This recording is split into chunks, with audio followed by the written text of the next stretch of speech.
તમારું બહુ મસ્ત આમ જીવન લાગે છે. એટલે જેવું છે એવું મેં સ્વીકાર્યું છે જીવન. એટલે પેલું કહેવાય ને કે કોઈ આર્ટિફિશિયલ નથી મારા જીવનમાં. તો આ સફર તો કેટલા સમયથી ચાલુ છે? મારા જીવનમાં ટ્રાવેલિંગ સિવાય કંઈ છે નહીં. એસીપીએલ નું વર્ક શું મેન હોય છે? એસસીપીએલ એ પેરેન્ટ કંપની છે અત્યારના, જેમ કે એસસીપીએલ ઇન્ડિયા છે, એસસીપીએલ યુએસએ છે, એસસીપીએલ કેનેડા છે. બીજી વસ્તુ આમાં એ પણ થાય છે કે તમે ભગવાન પાસે માગો છો તો બીજું નહીં, પણ પરિસ્થિતિને બસ સામનો કરવાની ખાલી તાકાત ન, તો પછી એટલું બધું તમે વાત કરી, તો પછી આ દેશી ડેલી નામ કેવી રીતના આવ્યું? દેશી દેલી છે ને, એકચ્યુઅલી દેશી દેલીની ક્રેડિટ મારા સનને ને ડોટર ઇન લોને, જે મારી દીકરી છે એને જ એવી જોઈએ. તમે સાચા સપનાનું તમે એવી રીતના વાવેતર કરો, એને એવું સિંચન કરો એટલે તમને સફળતા સ્વરૂપે એવું વટવૃક્ષ મળવાનું જ છે. એક્ઝેક્ટલી. પણ મેં કીધું એમ, તમારા એકલાનો ગ્રોથ ના જુઓ તમે. ખાલી એટલું તમે વસ્તુ જો પ્રેક્ટિકલ કરશો ને તો તમે સુખી રહી શકશો.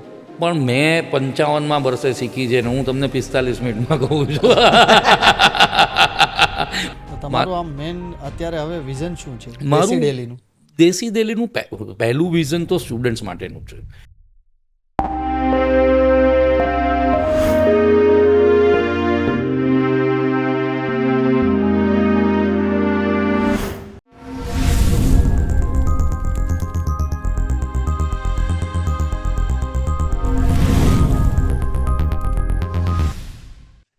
હેલો મિત્રો, દિવ્ય ભાસ્કરની આ ભારત કે નો રત્ન ફ્રોમ ગુજરાતની આ પોડકાસ્ટ સિરીઝ જે લઈને આવી ગયું છે યોર્સ પોડકાસ્ટ. આ છે ટોક વિથ પ્રદીપ, આપણી વાતો આપણી ભાષામાં. આજે આપણા સ્ટુડિયોના મહેમાન બન્યા છે એમડી ઓફ એસસીપીએલ ઇંગ્રેનો એન્ડ દેશી ડેલી, પ્રજ્ઞેશ શાહ. એક મિનિટ મિત્રો, શું વિદેશમાં ભણતા સ્ટુડન્ટ્સના પેરેન્ટ્સને એક જ ચિંતા સતાવતી હોય છે, જે છે કે પોતાના સંતાનને સારું ફૂડ મળતું હશે કે નહીં? શું એમને ઘર જેવું ભોજન મળતું હશે? તો આ દેશી ડેલી શું છે, એમની જર્ની શું છે, અને આ યુનિક બિઝનેસ આઈડિયા એમને કેવી રીતે આવ્યો, આ બધી જ વાતો આજે આપણે આ પોડકાસ્ટમાં કરવાના છીએ. તો તમે અમારી સાથે આ પોડકાસ્ટના અંત સુધી જોડાયેલા રહેજો. આભાર. હેલો સર, કેમ છો? બસ મજામાં. આપ કેમ છો? મસ્ત. આયો. સર, તમારું બહુ મસ્ત આમ જીવન લાગે છે. એટલે જેવું છે એવું મેં સ્વીકાર્યું છે જીવન. એટલે પેલું કહેવાય ને કે કોઈ આર્ટિફિશિયલ નથી મારા જીવનમાં. પ્લસીસ બી છે, માઇનસીસ બી છે, બધું જ છે જીવનમાં, પણ I am happy with my life. આ તો તમે હજી કદાચ અત્યારે હજી મોર્નિંગ થઈ છે અને છતાં પણ એટલા તમે ફ્રેશ અને એટલા બધા ખુશ છો. મેં કીધું એમ કે હું રાતના સૂઈ જાઉં છું ત્યારે આખા દિવસમાં બધું ભૂલીને સૂઈ જાઉં છું કે કાલ નવી સવાર પડવાની છે, નવેસરથી કામ કરવાનું નવી છે. દિલ્હીનો નવો દાવ. હા, અને આઈ એમ એન અર્લી રાઇઝર. હું 6 વાગ્યા પહેલાં ને એની આસપાસ કાયમ ઉઠી જાઉં છું. એટલે મને સવારના જે 2-3 કલાક છે ને એ મારા માટે બહુ ઇમ્પોર્ટન્ટ છે બિફોર ઓફિસ સ્ટાર્ટ્સ. તો આ આખું રૂટીન કેટલા સમયથી? વર્ષોથી એટલા માટે કે મેં લગભગ 20 વર્ષ સુધી, હું રહું છું આણંદ, એટલે 20 વર્ષ સુધી Ahmedabad every single day up down કર્યું છે. કારમાં આવતો હતો, પહેલાં સેલ્ફ ડ્રાઈવ હતો, હવે ડ્રાઈવર છે, પણ સવારના અમદાવાદ કામ કરવા આવવાનું અને સાંજે પાછું આણંદ જતું રહેવાનું. એ નિયમ બનાવ્યો હતો કે જો અમદાવાદમાં રેસિડન્સ રાખીશ તો પછી એવી ઈચ્છા થશે કે અઠવાડિયામાં 1-2 દિવસ રોકાઈ જઈએ અહીંયા, હા. તો પછી ફેમિલી મિસ થશે. અને અહીંયા તમે એકલા રહેતા હો તો પછી પાછો સાંજનો ટાઈમ તમારી બીજી બધી બાબતોમાં જતો રહે. એટલે એવું નક્કી કર્યું હતું. અને કટ ટુ કટ ટાઈમ. હા, અને ઇમ્પોર્ટન્ટ મારા માટે મેં એ જર્નીને એવી રીતના લીધી કે હું રિલિજિયસ માણસ છું. તો સવારના જ્યારે નીકળતો હતો ત્યારે લગભગ ખેડા ક્રોસ કરીએ ત્યાં સુધી મારા પૂજાપાઠ ને એ બધા ચાલતા હોય. મને ઓલમોસ્ટ મારા બધા પૂજાપાઠ કંઠસ્થ છે, વિષ્ણુ સહસ્રનામ સિવાયના, કારણ કે એ યાદ નથી રહેતા. અને ખેડાથી અમદાવાદ પહોંચતા સુધીમાં આખા દિવસના પ્લાનિંગ થઈ જતા હતા. ફોન કોલ્સમાં તમે મિટિંગો કઈ કરવી છે, આજે કયું કામ કરવું છે, કેવી રીતના કરવું છે. અને સાંજના જ્યારે પાછો ઘરે જતો હતો ત્યારે આખા દિવસમાં શું કામ કર્યું, એમાં કયું કામ અધૂરું રહ્યું, કે એમાં શું થયું, પ્લસીસ છે, માઇનસીસ છે, શું કરવું છે. અને એક નિયમ રાખ્યો હતો બહુ વર્ષો સુધી કે ઘરના ઉમરામાં જ્યારે એન્ટર થઈએ બંગલામાં, એ વખતે કામને ભૂલી અને પછી ઘરમાં એન્ટર થઈ ઉમરાની બહાર કામને મૂકીને આવવાનું. બહારને મૂકીને આવવાનું. અનફોર્ચ્યુનેટલી જેમ જેમ સ્કેલ વધતો ગયો એમ ક્યારેક એ વસ્તુ પછી એ સ્ટ્રેસ કે ઘરમાં બી આવવા માંડ્યું, પણ એ નેચરલ છે કે તમે જ્યારે સ્કેલ મોટો કરતા હો ત્યારે. પણ તેમ છતાંય આજે હું એવું રાખ્યું છે મેં કે સાંજના 7-7:30 પછી બિઝનેસ કોલ્સ નહીં કરવાના એટલે નહીં જ કરવાના. ડિપેન્ડ તમારી ઉપર જ છે ને. એક્ઝેક્ટલી. ના, પણ સમટાઈમ્સ એવું નથી. તમે જ્યારે બિઝનેસમાં હો છો તો યુ કેન નોટ ડિસાઇડ કે હું ફોન બંધ કરી દઈશ કે હું ફોન નહીં ઉપાડો. 100% ઘણી વખત રાતના 12 વાગે બી ફોન ઉપાડવા પડે તમારે. કારણ કે એક આખો બિઝનેસ લઈને બેઠા છીએ. એટલે બિઝનેસ ઇન અ વે મેં કીધું એમ એક રિસ્પોન્સિબિલિટી છે. Business is a means of earning money. Ultimately end of the day સવારે ઘરેથી નીકળેલો દરેક વ્યક્તિ પૈસા કમાવા નીકળે છે, કોઈ સેવા કરવા નથી નીકળતો. પણ બિઝનેસની સાથે સાથે તમારી રિસ્પોન્સિબિલિટીઝ છે. જેમ કે મારે ત્યાં મારી ઓફિસમાં 15 માણસ કામ કરે છે, તો એ 15 માણસને 1લી તારીખે પગાર મળી જાય એ બી તો મારી ડ્યુટી છે. એમના વેલબિંગ માટેની બી મારી ડ્યુટી છે. મારી સાથે મારા ભાગીદારો જોડાયેલા હોય, મારી સાથે પાછળ મારું ફેમિલી છે, એ લોકોને બી પ્રોફિટનો એ શેર મારે પાસ ઓન કરવાનું છે. પૈસા કમાવા એ તમારા પોતાના માટેની સાથે સાથે તમારી સાથે જોડાયેલા લોકો માટે ઇમ્પોર્ટન્ટ છે. એટલે આ મારા માટે બહુ પહેલેથી હતું અને જર્ની બહુ અલગ પ્રકારની રહી મારી. એટલે મેં ખૂબ મહેનત કરી છે, હું એવું પ્રાઉડલી કહી શકું. મારું ફેમિલી જાણે છે કે વરસમાં મને એવું ખ્યાલ છે કે 52 અઠવાડિયા હોય છે. હું એક વખત વરસમાં 54 વખત બોમ્બે ગયો હતો. એટલે સવારના કદાચ ચેરકારમાં ગયો હું બોમ્બે, અને સાંજના પેલા 2nd ક્લાસના કમ્પાર્ટમેન્ટમાં ટોયલેટ પાસે કે દરવાજા પાસે બોમ્બે સેન્ટ્રલથી મણિનગર લગીને ઊભો આવેલું છે. એવા ઘણા પ્રસંગો છે. પરિશ્રમથી ભરપૂર છે તમારા બધા કિસ્સા. જમ્મુ તો આવીથી દિલ્હીથી નીકળ્યો, એ વખતે અમદાવાદની ફ્રિકવન્સી નથી, બરોડા જ હતી, એટલે દિલ્હી બોમ્બે હતી. તો દિલ્હીથી ઊભા બરોડા સુધી આવવાના ઘણા પ્રસંગો છે. પણ મને કોઈ દિવસ થાક નથી લાગ્યો, કારણ કે હું મારા માટે કરતો હતો, હું મહેનત કરતો હતો.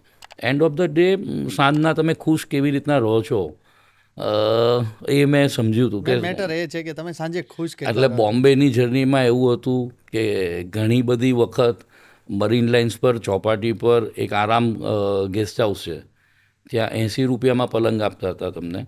તમારી બેગ તમારે નીચે બાંધવાની હોય ને કોમન ટોયલેટ બાથરૂમ હોય.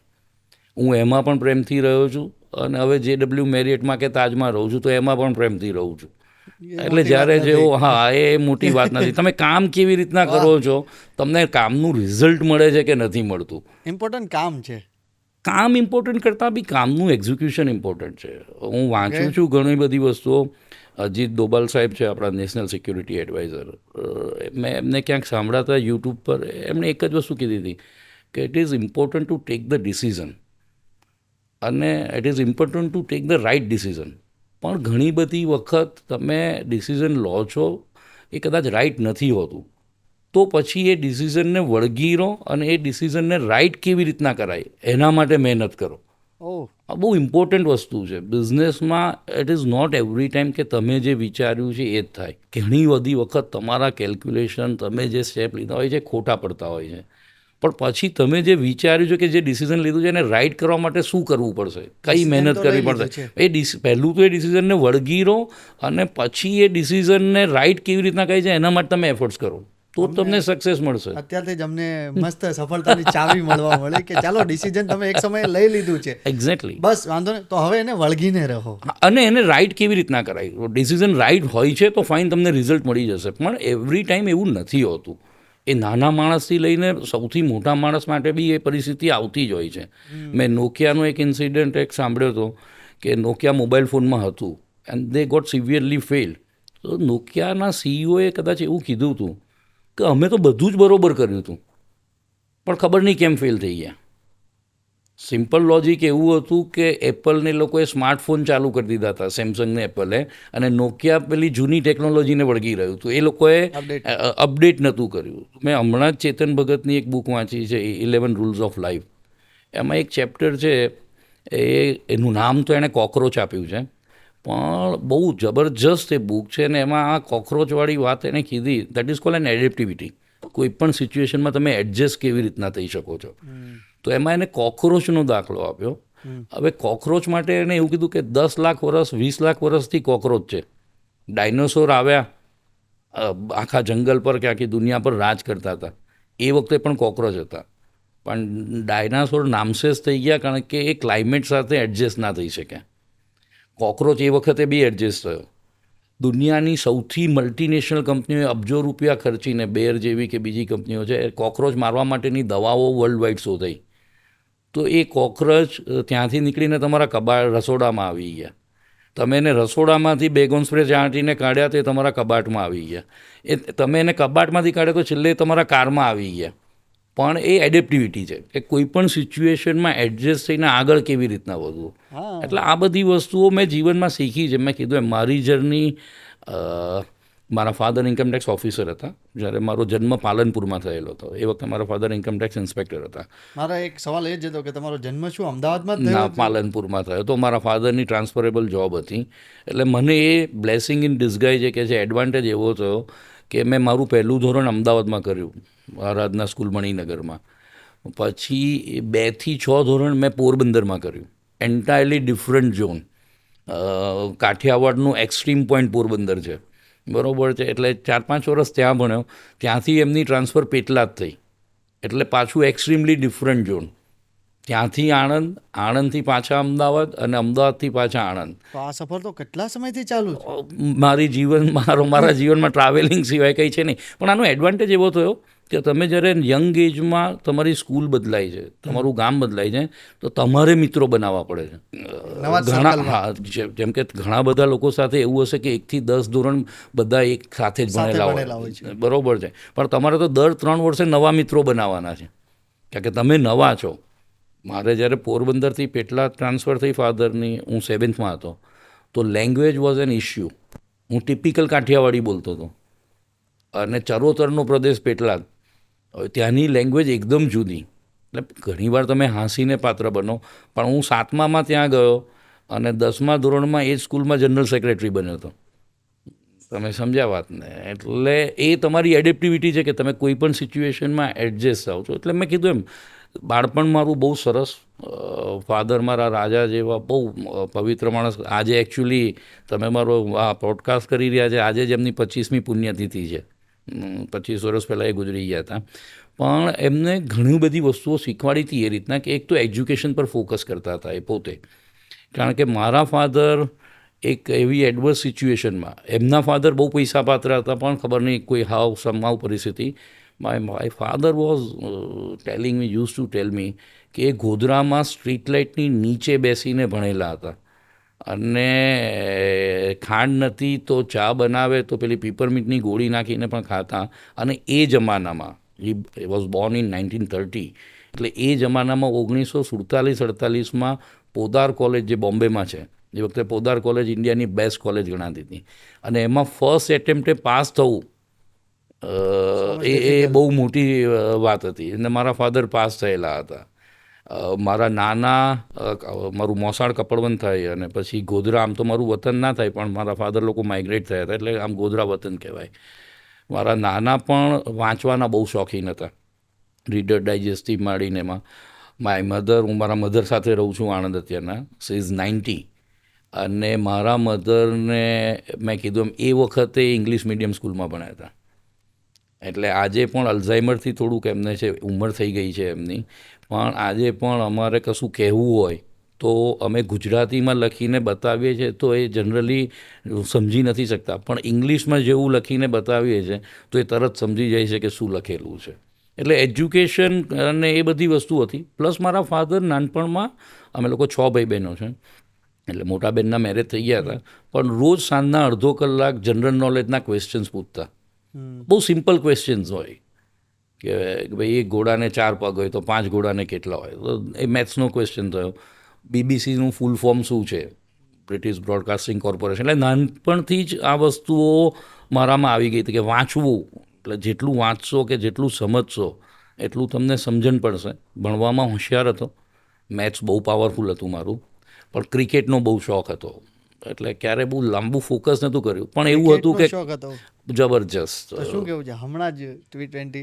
હવે એકચ્યુઅલી સાચું કહું તો તેંદુલકરના રિટાયરમેન્ટ થયા પછી બહુ ક્રિકેટ જોવાનું ઓછું કરી દીધું છે.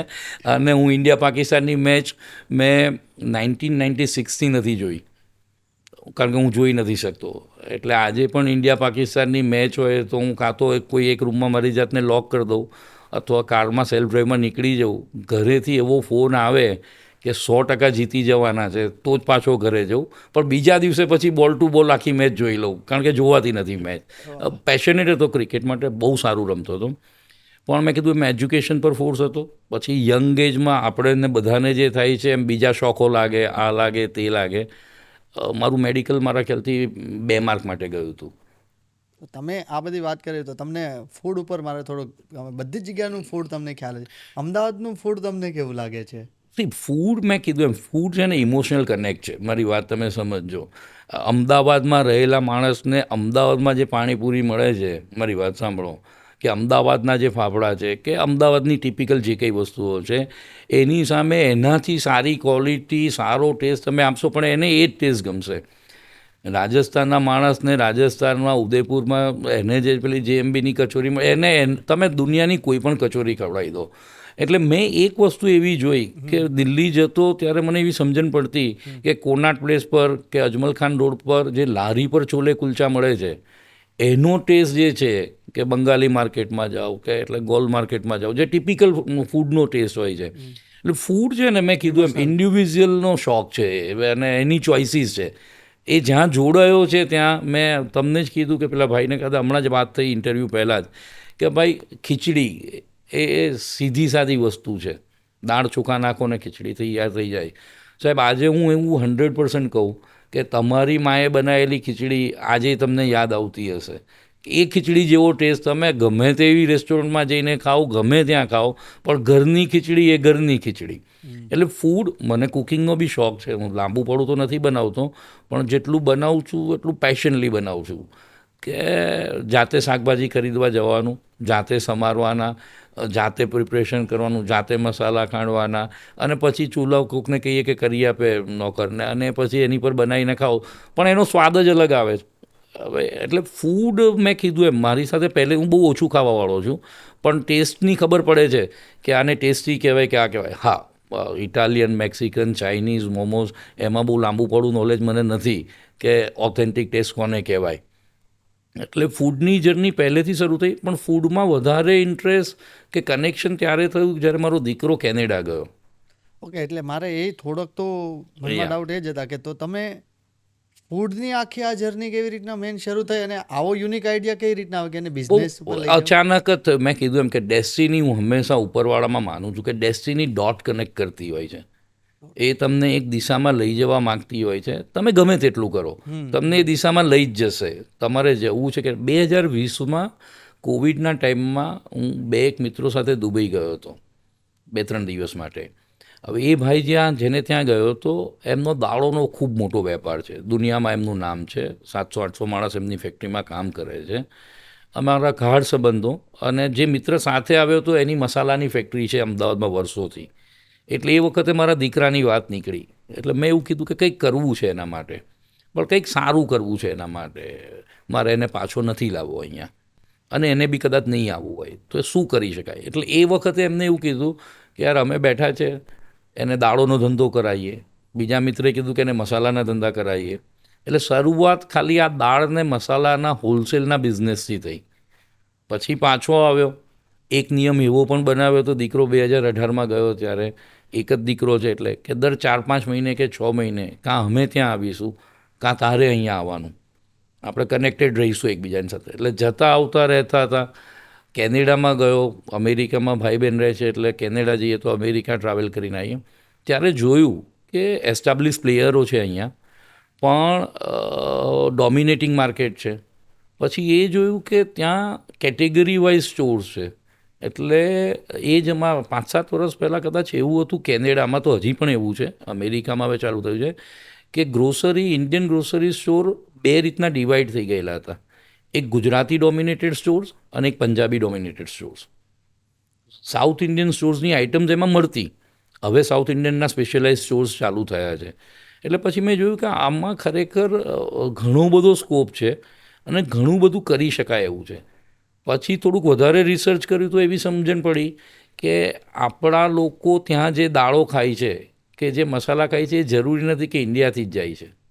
એ લોકો એ દાળો અને મસાલા આફ્રિકાથી બી ખરીદે છે, બીજા દેશથી બી ખરીદે છે અને અલગ અલગ જગ્યાએથી ખરીદે છે અને પછી પેક કરે છે.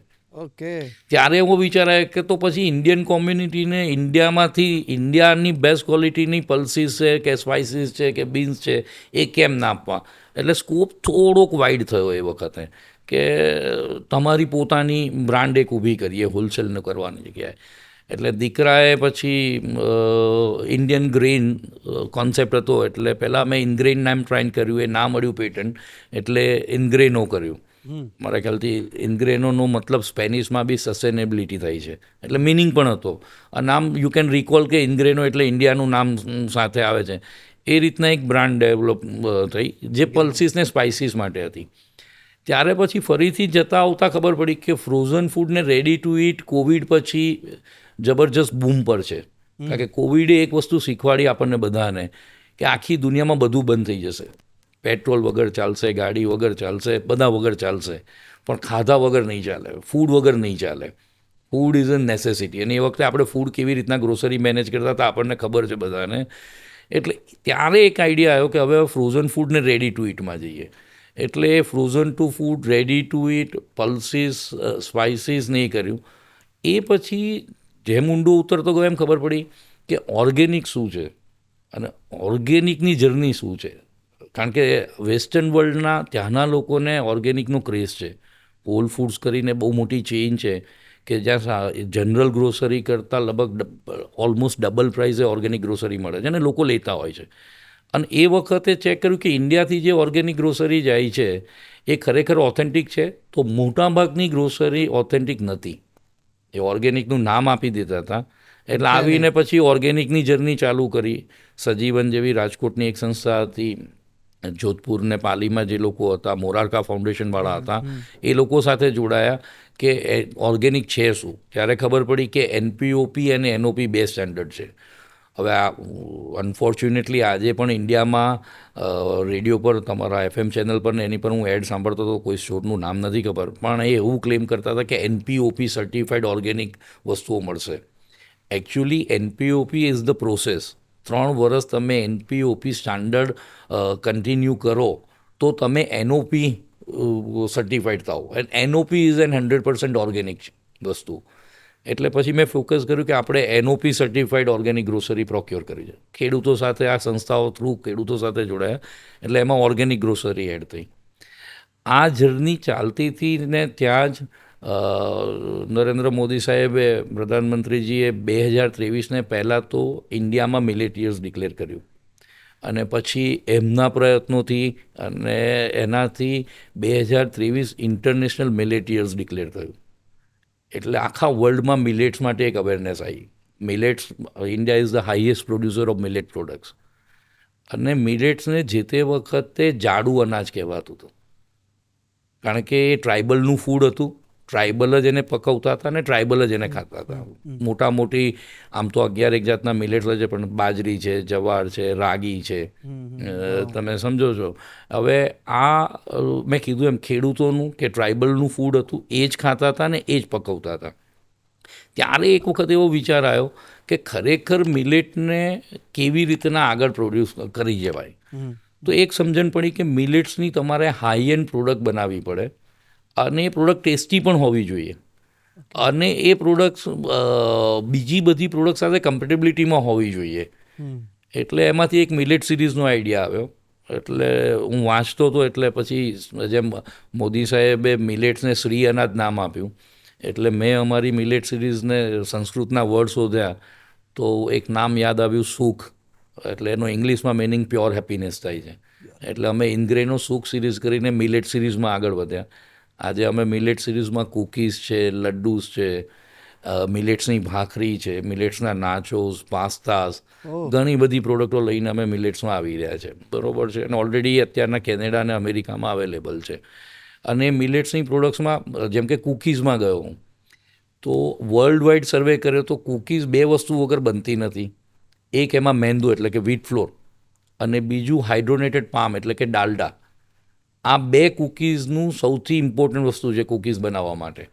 એટલે અમે એવો પ્રયત્ન કર્યો કે ના, આપણે હેલ્ધી કૂકીઝ બનાવી છે જેમાં આની જરૂર ના પડે. આની જરૂર ના પડે. અને સુગર તો હોય જ કૂકીઝમાં એના ટેસ્ટ માટે. એટલે અમે લોકોએ અત્યારના અમારી જે ઇન્ગ્રેનોની સુખની જે કૂકીઝ છે 5 ફ્લેવરમાં છે મારા ખ્યાલથી, એમાં pure millet, jaggery powder, clean butter, આ 3થી બનાવી. અમે ડાલડાને રિમૂવ કરી દીધું, અમે મેંદાને રિમૂવ કરી દીધું. અને ખરેખર જેટલા લોકોએ ટેસ્ટિંગ કર્યું છે કે જ્યાં જ્યાં છે ત્યાં એપ્રિશિએટ થઈ છે. અમારી રાગીની ભાખરી જે છે એ જેટલા લોકો ખાય છે, કેનેડા, અમેરિકા, અહીંયા ડૉક્ટર્સ એસોસિએશનને અમે સ્પોન્સર કર્યું હતું એટલે એમાં ગિફ્ટિંગ કર્યું હતું. સામેથી ફોન કોલ્સ આવે છે, ફેમિલી એન્ડ ફ્રેન્ડ્સમાંથી લોકો સામેથી રાગીની ભાખરીઓ માગે છે. હવે રાગી એક એવી વસ્તુ હતી કે આપણા રસોડામાં ક્યારેય હતી જ નહીં. મોદી સાહેબના એફર્ટ્સથી મિલેટ્સની અવેરનેસ આવી તો એમાંથી પ્રોડક્ટ કેવી રીતના, પણ એ પ્રોડક્ટને હેલ્ધી કેવી રીતના બનાવી અથવા એનું પેકેજિંગ હાઈ એન્ડ કેવી રીતના કરવું. કારણ કે તમે બી જાણો છો કે એફએમસીજી પ્રોડક્ટમાં પેકેજિંગનું ઇમ્પોર્ટન્ટ બહુ છે. તો અમે પ્રાઉડલી એવું કહીએ છીએ કે જબરજસ્ત પેકેજિંગ અમે ડેવલપ કરીએ છીએ. 1001 પ્રોડક્ટ્સ ઇન્ગ્રેનો બ્રાન્ડમાં બનાવી છે. અને એ બ્રાન્ડને એસ્ટાબ્લિશ કરી યુએસ અને કેનેડામાં પહેલાં કે ભાઈ લોકો ત્યાં કરે. મારો આઈડિયા બહુ સિમ્પલ હતો કે તમને બિઝનેસમાં પ્રાઇઝીસ જ્યારે વધારે મળશે તો તમે આ પ્રોડક્ટ્સને પ્રમોટ કરી શકશો. એટલે અમે રિવર્સમાં આવ્યા કે પહેલાં પરદેશમાં આ બ્રાન્ડને એસ્ટાબ્લિશ કરીએ ને પછી ઇન્ડિયામાં લાવીએ. એટલે એના માટે ખૂબ મહેનત કરી. ફૂડ માટેના એના લાઇસન્સીસ માટે, US FDA માટે there are number of things that તમારે એની પર ચેક રાખવો પડે છે. અમારા માટે બિગેસ્ટ ચેલેન્જ એ હતી કે ફ્રન્ટ તો અમે સમોસા બનાવીએ છીએ તો સમોસાના પિક્ચર્સને ફોટોગ્રાફી કરાવી લઈશું, પણ પાછળ એના ન્યુટ્રિશન ફેક્ટ્સ જે છે અથવા એના ઇન્ગ્રેડિયન્ટ્સ છે અથવા એના એલર્જનના જે લિસ્ટ છે, હવે દરેક દેશોનું અલગ અલગ ક્રાઇટેરિયા છે. મારે કેનેડા મોકલવું હોય તો ન્યુટ્રિશન ફેક્ટમાં ફ્રેન્ચ લેંગ્વેજ કમ્પલસરી છે.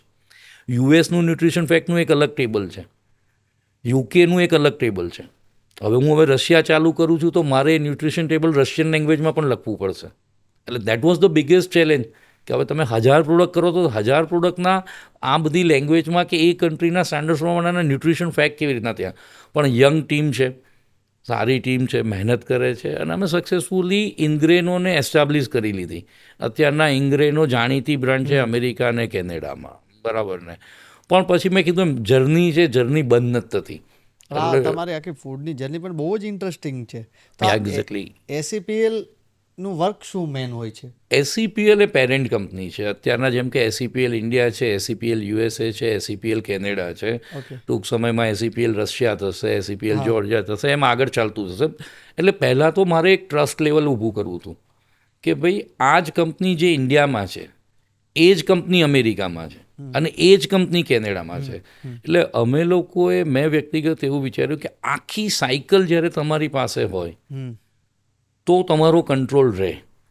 એક્સપોર્ટના બિઝનેસમાં કે ફૂડના બિઝનેસમાં એવું છે કે હું એક વસ્તુ બનાવું છું અને હું એ વસ્તુ ડિસ્ટ્રીબ્યુટરને આપું છું ને ડિસ્ટ્રીબ્યુટર રિટેલરને આપે છે અને રિટેલરથી કસ્ટમર. આ જનરલ ટ્રેન્ડ છે. Step by step. એક્સપોર્ટના ધંધામાં એવું છે કે અહીંયાથી તમે એક્સપોર્ટ કરો છો, એ કોકના વેરહાઉસમાં રહે છે અને ત્યાંથી ડિસ્ટ્રીબ્યુટર્સ પાસે જાય છે, ત્યાંથી રિટેલર પાસે જાય છે.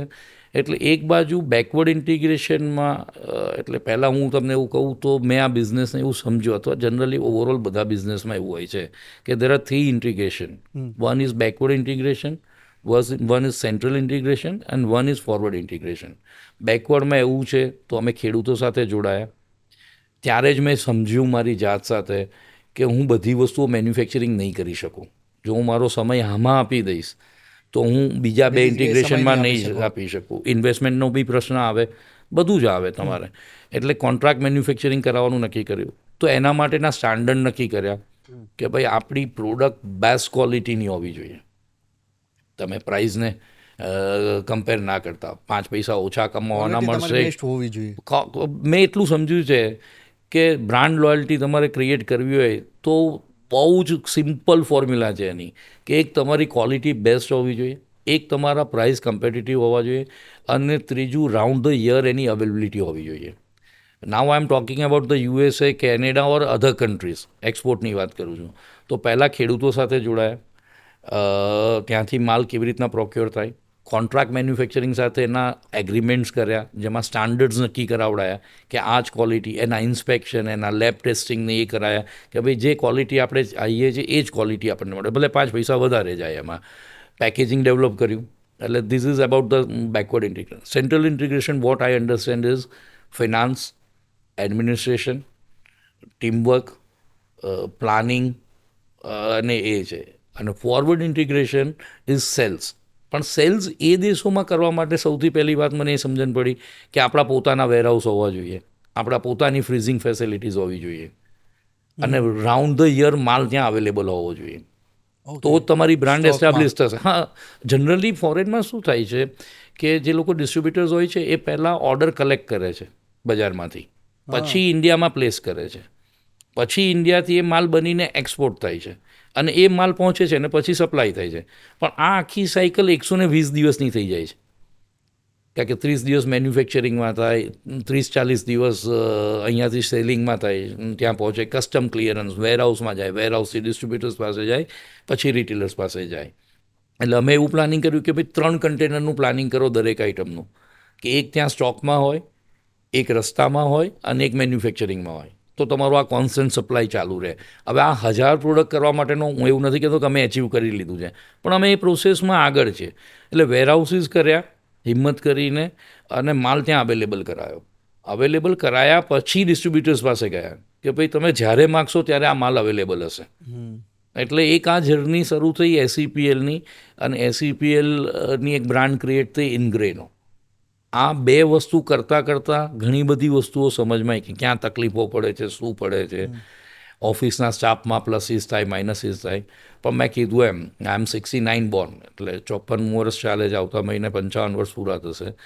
પણ મેં ઝેન્ઝી જનરેશન જોડે કામ કરવાનું ચાલુ કર્યું.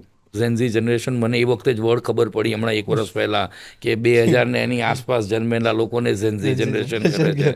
કારણ કે હું ટેકનોસેવી માણસ નથી, સમજણ પડે છે, પણ હું લેપટોપ અને આ બધાથી, એટલે મારો પહેલો આઈડિયા કંપનીમાં એવો હતો કે ભાઈ કશું હોય નહીં, પ્રોડક્ટ બનાવો, ડિસ્ટ્રીબ્યુટર્સ પાસે જાઓ, B2B કરો. એમણે કીધું કે ના ઇન્સ્ટાગ્રામ જોઈએ, ના ફેસબુકમાં જોઈએ, ના રીલ્સ બનાવવી જોઈએ, સોશિયલ મીડિયા, ડિજિટલ માર્કેટિંગ. હું અગેન્સ્ટમાં હતો, પણ એ ઝેન્ઝી જનરેશને મને શીખવાડ્યું કે આ જરૂરી છે.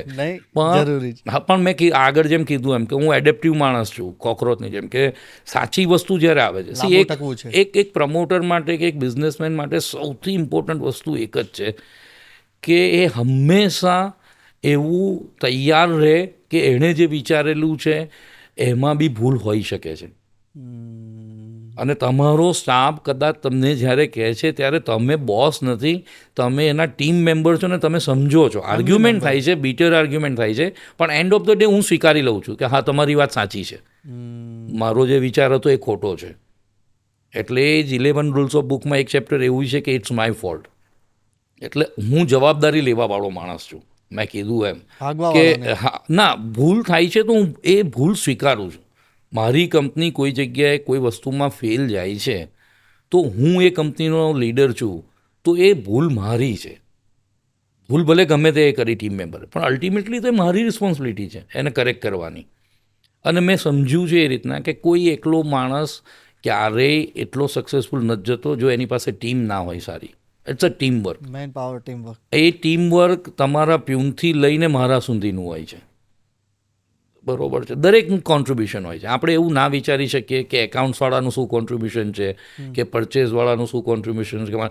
આખું ટીમવર્ક જ્યારે એક સાથે કામ કરે છે ત્યારે તમને રિઝલ્ટ ચોક્કસ મળે છે. હા, તમે રિઝલ્ટથી દૂર નથી, કારણ કે એમાં ટીમનો પાવર હોય, ટીમનો. અને તમે ભૂલ સ્વીકારવા તૈયાર છો. મારા જીવનમાં હું આજે કદાચ એવું લોકો કહે છે કે હું સફળ થયો છું, મને નથી ખબર હું સફળ છું કે નથી, પણ એવું લાગે છે કે જર્ની સારી રીતના થઈ. ઘણી ખરાબ પરિસ્થિતિ કે વિકટ પરિસ્થિતિથી આગળ નીકળીને આજે અહીંયા પહોંચ્યા છે. ઘણા બધા ધંધામાં ફેલ્યોર બી આવ્યા છે, બરાબર છે, પણ એ ફેલ્યોરે મને શીખવાડ્યું દરેક વખતે. હિંમત ના હાર્યો હું, પોઝિટિવિટી મારી છોડી નહીં મેં. તમે તમારા આર્ટિકલમાં કદાચ લખ્યું પણ છે કે એક વખતમાં 5 રૂપિયા નહોતા પરચુરણના, તો એ વાત સાચી છે. પણ હું એ પરિસ્થિતિથી નહોતો ગભરાયો. હા, ચિંતા થતી હતી, નબળા વિચારો પણ આવતા હતા કે સંતાન મોટું થઈ રહ્યું છે, એના માટે હું કશું જ પ્રોવિઝન નથી કરી શક્યો. કે મારા નિકટના સગાએ આવીને એકવાર મને કીધું હતું કે આ ઉંમરે મારી પાસે 30 લાખ રૂપિયાની બચત છે, તમારી પાસે શું છે? તો હું કદાચ 25-50 લાખ રૂપિયાના દેવામાં હતો. મારી પાસે એ દિવસે જવાબ આપવા માટે નહોતો ને. એની વાત સાચી, મને બહુ ખરાબ લાગ્યું હતું એ વખતે, પણ વાત સાચી જ હતી એ પરિસ્થિતિ પણ હું હિંમત ના હાર્યો. અને મેં કીધું એમ ફેમિલીએ બી જ્યારે નબળો સમય હતો ત્યારે કુટુંબે બી પ્રશ્ન ના પૂછ્યો. એમને પણ એવો ભરોસો હતો કે આ ક્યાંકથી કરી લેશે. એટલે કદાચ વાઈફે એકવાર પૂછ્યું તો બી ખરું કે આવી રીતના કેવી રીતના ઘર ચાલશે. પણ હું તો એવું કહું છું, કદાચ આ બધી પરિસ્થિતિની સામે તમે લડ્યા, એના કારણે કદાચ તમે આ સ્ટેટસ ઉપર ને આજે આ સ્થાન ઉપર છો. પણ મેં કીધું એમ કે લડવું એ કદાચ મારી વૃત્તિ છે, હું કદાચ લડાયક વૃત્તિનો માણસ છું, પણ એની સાથે સાથે કમ્પલ્શન પણ હતું ને. તમે એકલા હોત એ વખતે તો કદાચ તમે હિંમત હારીએ ગયા હોત, અલગ રસ્તે વળી પણ ગયા હોત, પણ તમારા લગ્ન થઈ ગયા હતા, તમારે ત્યાં સંતાન હતું, પ્લસ હું 6 ભાઈ બહેનોમાં સૌથી નાનો હતો, પણ એવી પરિસ્થિતિ ઊભી થઈ હતી કે આખા ઘરની જવાબદારી મારા માથે હતી. એટલે એ બી જવાબદારી, તમે જવાબદારીથી છટકીને તો જઈ નથી શકતા, તમારે જવાબદારી તો પૂરી કરવાની જ છે. એટલે મેં તું એમ પણ હું હવે એવું સમજુ છું કે આ દિવસ જોવાનો હતો એટલે ઉપરવાળાએ આગળ બહુ મહેનત કરાવી અને બહુ બધું શીખવાડ્યું કે તું શીખી લે, કારણ કે તારો સ્કેલ આટલો નથી, તારો સ્કેલ બહુ મોટો થવાનો છે. તમારું કેનવાસ બહુ મોટું છે. હા, એટલે એ પહેલાં ટ્રાયલ એન્ડ એરર કરતાં કરતાં શીખવાડતા ગયા. પણ આજે જ્યારે હું પાછળ બેસીને વિચારું છું, મને પહેલાં એવા વિચાર આવતા કે હું આટલી મહેનત કરું છું, કદાચ આટલું બધી ઇન્ટેલિજન્સ પણ છે મારી પાસે આઈડિયાઝ પણ, તો હું ફેલ કેમ જઉં છું. એટલે કદાચ એ વખતે હું ડેસ્ટિની માટે વિચારતો હોઈશ કે વિચારતો હતો, હું સાચું કહું તો. આજે જ્યારે હું પાછળ વળીને જોઉં છું તો મને એક્ઝેક્ટ સમજણ પડે છે કે જે ધંધામાં હું ફેલ ગયો ત્યાં મારા તરફથી કોન્ટ્રીબ્યુશનમાં ક્યાં રહી ગયું હતું, ક્યાં ઓછું હતું, એના લીધે હું ફેલ ગયો હતો. એવું નહોતું કે ડેસ્ટિની. હું એવું બહુ પ્રાઉડલી કહું છું કે મારો ભગવાન મારો મિત્ર છે, એ મારું કોઈ દિવસ ખરાબ નહીં વિચારે. અને આ વાત જે માણસને જેને આ ભરોસો આવી ગયો ને, એ જિંદગીમાં કોઈ દિવસ ફેલ નથી થતું. કારણ કે એક તો તમારો સેલ્ફ કોન્ફિડન્સ, બીજું તમે જેને માનો છો એનો. બરાબર છે, મારા દીકરો એટલો આસ્તિક નહોતો, તો આ ધીરે ધીરે એ કન્વર્ટ થઈ રહ્યો છે. તો મેં એને એ વખતે એવું જ કીધું હતું કે ભાઈ હું શ્રીનાથજીના મંદિરે દર મહિને દર્શન કરવા જાઉં છું, કારણ કે મારો શ્રદ્ધાનો વિષય છે. પણ તું એવું સમજ કે તારા ડેડી ત્યાં જાય છે, ત્યાંથી એને પોઝિટિવિટી મળે છે, એક તાકાત મળે છે લડવા માટેની. મારી પ્રાર્થનાઓ પણ અલગ પ્રકારની છે કે હું એવું જ માગું છું કે ભાઈ દરેક પરિસ્થિતિમાંથી બહાર નીકળવાની, કે એને સામનો કરવાની તાકાત આપજે મને તું. પરિસ્થિતિ તો નબળી સબળી આવવાની જ છે, તમે એવું ના વિચારી શકો કે it will be smooth cell. બરાબર છે, મને ખાલી તાકાત આપજે કે હું આમાંથી બહાર નીકળી શકું. એટલે એ બહુ ઇમ્પોર્ટન્ટ વસ્તુઓ હું લાઈફમાંથી ધીમે ધીમે જાતે શીખ્યો કે આ હિંમત હારીશું તો કોઈ વસ્તુ નહીં થાય. બીજી વસ્તુ આમાં એ પણ થાય છે કે તમે ભગવાન પાસે માગો છો તો બીજું નહીં, પણ પરિસ્થિતિને બસ સામનો કરવાની ખાલી તાકાત માગો. તો પછી એટલું બધું તમે વાત કરી, તો પછી આ દેશી ડેલી નામ કેવી રીતના? દેશી ડેલી છે ને, એકચ્યુઅલી દેશી ડેલીની ક્રેડિટ મારા સનને ને ડોટર ઇન લોને, જે મારી દીકરી છે એને જ એવી જોઈએ. આઈ થિંક લાસ્ટ યર સમરમાં અમે લોકો, હું, વાઈફ, દીકરો અને દીકરી, અમે લોકો 4 જણા રોડ ટ્રીપ પર હતા વેન્કુવરથી કેલગરી. અને એક દિવસ સાંજના ડિનરમાં ક્યાંક બેઠા હતા અમે લોકો, કોઈ એરબીએનબીના બંગલામાં, ને એમાં અમે રેન્ટેડ કર્યું હતું.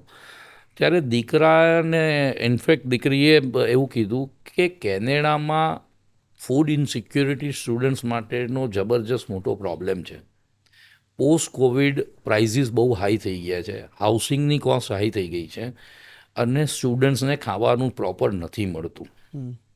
આપણે કશું કરી શકીએ આના માટે, કારણ કે એ વખતે SEPL ને ઇન્ગ્રેનોની વાત શરૂ થઈ ગઈ હતી. હું કહું તો તમને નવાઈ લાગશે કે એ પછીના, એ જુલાઈ મહિનો કદાચ હતો, અને એ પછીના સપ્ટેમ્બરમાં હું કેનેડાની ઓફિસમાં ટીમ સાથે બેઠો હતો અને અમે લોકો ડિસ્કસ કરી રહ્યા હતા. અને મારા મગજમાં એક વિચાર આવ્યો કે આપણે 2 વસ્તુ કરી શકીએ. કે એક, આપણે કેનેડાની કોલેજોમાં અને યુનિવર્સિટીમાં આપણી પોતાની ઇટરીઝ ઊભી કરી શકીએ, કારણ કે આપણી પાસે ફ્રોઝનની આઇટમ્સ છે, રેડી ટુ ઇટની આઇટમ્સ છે, આપણી પાસે બધું રેડી છે, ખાલી માઇક્રોવેવને એ જોઈએ છે. એટલે તમે એવું સમજો કે અહીંયા રાતના 2-3 વાગ્યા હશે ઇન્ડિયામાં. એટલે મેં ઇન્ડિયાની ઓફિસમાં ફોન કર્યો કે મને આનું એક બેઝિક પ્રેઝન્ટેશન કાલે જોઈએ છે, મારે કાલે આની પર ચર્ચા કરવી છે. અને ઇન્ડિયાની ઓફિસે એ પ્રેઝન્ટેશન તૈયાર કરીને બીજે દિવસે મને આપી પણ દીધું ત્યાં. એ જ વખતે પેરેલલ એવો આઈડિયા આવ્યો કે તો શું કામ એક એવી એપ ઊભી ના કરીએ કે આ છોકરાઓને એમના મા બાપને જે એમના માટે સૌથી મોટી ચિંતાનો વિષય છે કે છોકરાઓ શું ખાશે. ઘર જેવું ભોજન મળશે કે મેં જોયું, સમજતો ગયો. મા બાપ કોઈ પણ દેશમાં એમના દીકરા દીકરી ભણતા હોય તો ફોન પર એવું નથી પૂછતા કે તારા માર્ક્સ કેટલા આવ્યા. સૌથી પહેલો પ્રશ્ન એ હોય છે કે તે શું ખાધું. ત્યારે એક વખત એક મગજમાં વિચાર આવ્યો. મારા મગજમાં એ વિચાર એટલા માટે આવ્યો કે મારી એક બેન અમેરિકા રહે છે. દર વર્ષે રક્ષાબંધન એ મને રાખડી મોકલે છે. પણ એ રાખડી ક્યારેક દિલ્હીથી આવે છે, ક્યારેક બોમ્બેથી આવે છે, ક્યારેક ઇન્દોરથી આવે છે. રાખડીની સાથે મીઠાઈ હોય છે, કંકુ તિલક હોય, ચોખા હોય, આ હોય. એ તો $US પેમેન્ટ કરે છે અને મને રાખડી અહીં મળે છે. તો ઇમિડિયેટલી એ વખતે ક્લિક થયું તો આનું રિવર્સ કેમ ના થઈ શકે કે મા બાપ ત્યાંથી પૈસા ભરે અને આપણે છોકરાઓને અહીંયા ખવડાવીએ. ત્યાંથી આ દેશી દિલ્હીનો આઈડિયા આવ્યો. એમાં પછી હું બહુ જ ઊંડો ઉતર્યો કે શું થઈ શકે આના માટે. તો એવી સમજણ પડી કે મા બાપ અહીંયાથી પૈસા જ્યારે મોકલે છે પોતાના સંતાનોને સપોર્ટ કરવા માટે તો બેંક કન્વર્ઝન ચાર્જ લઈ લે છે. બીજા જે કંઈ રૂટ છે, હવાલા કહેવાય કે જે કહેવાય છે, એ એનાથી વધારે મોંઘા છે. મા બાપે દર 2-3 મહિને DHL કે બ્લુ ડાર્ટ કરવું પડે છે, જેમાં કદાચ DHL ને બ્લુ ડાર્ટની જે કિંમત છે એ વધારે હોય છે, અંદર જે ફૂડ હોય છે એની કિંમત ઓછી હોય છે. કે મા બાપ ખાખરા મોકલે છે, મઠિયા મોકલે છે કે કોઈ પણ વસ્તુ મોકલે છે, તો આ ખર્ચા તો એમને લાગે છે. એટલે પછી એવો એક વિચાર આવ્યો કે મા બાપ ઇન્ડિયન રૂપીઝમાં પૈસા ભરે અને આપણે છોકરાઓને ત્યાં ડિલિવરી કરી દઈએ. હવે આ શક્ય જેવું લાગતું હતું કામ, કારણ કે કદાચ હું ઇન્ડિયામાંથી પહેલો છું કે જે આ વસ્તુ કરી રહ્યો છું. પણ મેં કીધું એમ આ ઝેન્ઝીવાળી ટીમ અને બીજી બધી ટીમ સાથે કામે લાગી ગઈ અને અમે લોકોએ સાચું કરી દીધું છે. અને કદાચ મેં 30 જુલાઈ કીધું હતું જ્યારે ઇન્ટરવ્યૂ લીધો ત્યારે, પણ 15 જુલાઈથી અમે એન્ડ્રોઈડ અને iOS ફ્રેન્ડલી એપ લઈને આવી રહ્યા છે કે જ્યાંથી મા બાપ ઇન્ડિયન રૂપીઝમાં પૈસા ભરે અને અમે છોકરાઓને એમની જ કોલેજમાં ડિલિવરી કરી દઈએ, ગ્રોસરી હોય કે રેડી ટુ ઇટ હોય. કારણ કે જોડે જોડે સ્ટુડન્ટ્સનું એક વસ્તુ મેં ચેક કરી ત્યાં, કેનેડાનો જ દાખલો લઈ લો, એડવર્સ વેધર, 7 મહિના વેધર ખૂબ ખરાબ રહે. સ્ટુડન્ટ્સ હોય એટલે વ્હીકલ ના હોય. કેનેડાની કોલેજોમાં 100% એટેન્ડન્સ છે, પ્રોજેક્ટ્સ ચાલતા હોય. એટલે છોકરાઓ માટે કમ્પલ્સન એ થઈ ગયું કે એ કોલેજથી ઘરની વચ્ચે જે ગ્રોસરી સ્ટોર આવતો હોય ત્યાંથી એને લેવું પડે. સસ્તું જ્યાં મળતું હોય ત્યાં જઈ ના શકે અને જે સ્ટોરમાં મળતું હોય એ જ લેવું પડે. એટલે અમે એક આઈડિયા એવો વિચાર કર્યો, પછી આને ડિટેલિંગમાં ગયા કે મા બાપ અહીંયાથી સબસ્ક્રાઈબ કરે, ઇન્ડિયન રૂપીઝમાં પૈસા ભરે અને અમે છોકરાઓને ટ્રાય એવો કરીએ કે એના કોલેજની અંદર જ એ વસ્તુ ડિલિવરી કરી દઈએ. ત્યાં સુધી ઇટરીઝનો વિચાર કર્યો તો હું પ્રાઉડલી કહી શકું છું કે અમે લોકો પહેલાં છે ઇન્ડિયામાંથી કે જેની કેનેડાની કોલેજોમાં ઇટરી શરૂ થઈ ગઈ છે. રિસ્પોન્સ કેવો છે? જબરજસ્ત. એના કરતાં પણ મેં કીધું એમ હું બિઝનેસને એક કોઝ પણ જોઉં છું. લેમ્પટન કોલેજ ટોરન્ટોમાં કેમ્પસમાં મારી ઇટરી છે. હવે અમારું એક સમોસું 75 ગ્રામનું આવે છે. એ ઇટરીઝમાં અમે 2 સમોસા, ચટણીને જે કંઈ આવતું હશે સાથે એની સાથે સર્વ કરીએ છીએ.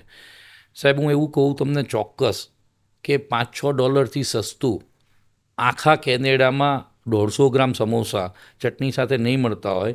અમે લોકો લેમ્પટન કોલેજમાં $2 આપીએ છીએ, પ્રિસાઇઝ 1.99 આપીએ છીએ. દેશી દિલ્હીની અંદર. હા, દેશી દિલ્હીની અંદરમાં.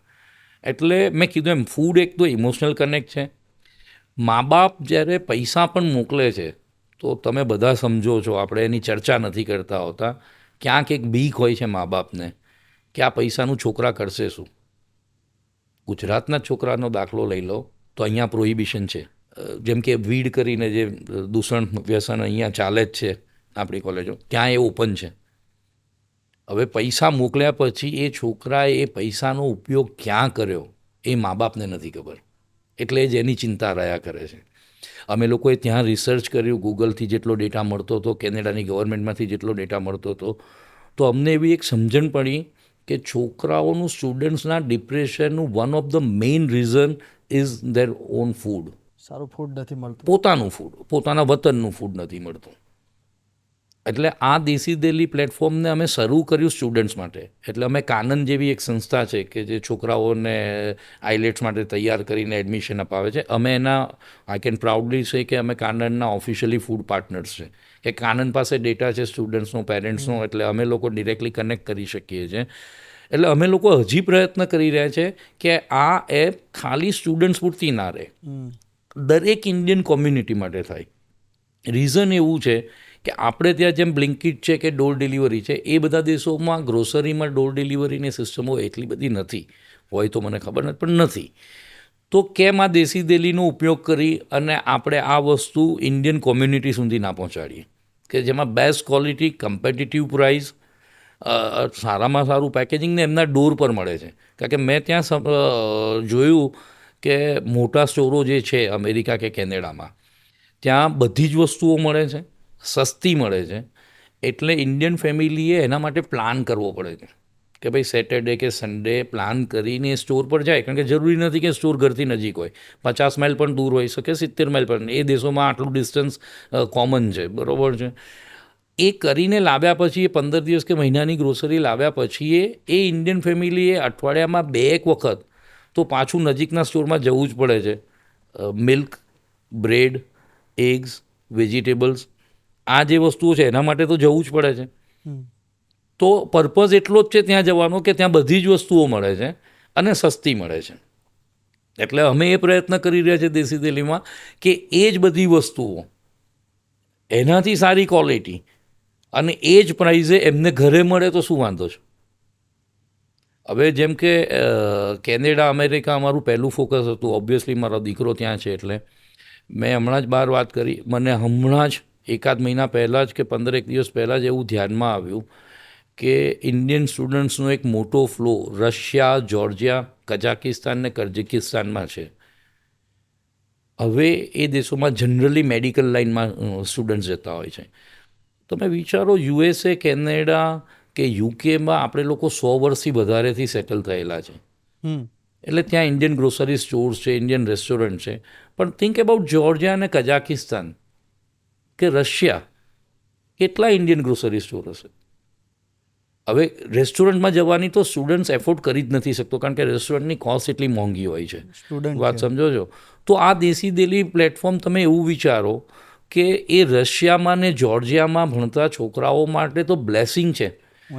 બ્લેસિંગ સમાન છે. કે કારણ કે એવું છે કે કેનેડા, અમેરિકા ને યુકેમાં તો છોકરાઓને પાર્ટ ટાઈમ જોબ કરવાનું એલાઉડ છે, કે થોડા ઘણા પૈસા કમાઈ શકે છે.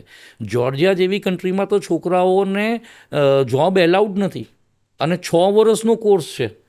તો 6 વર્ષ સુધી મા બાપે અહીંયાથી કાં તો ફૂડ મોકલાવવું પડે કાં પૈસા મોકલાવવા પડે.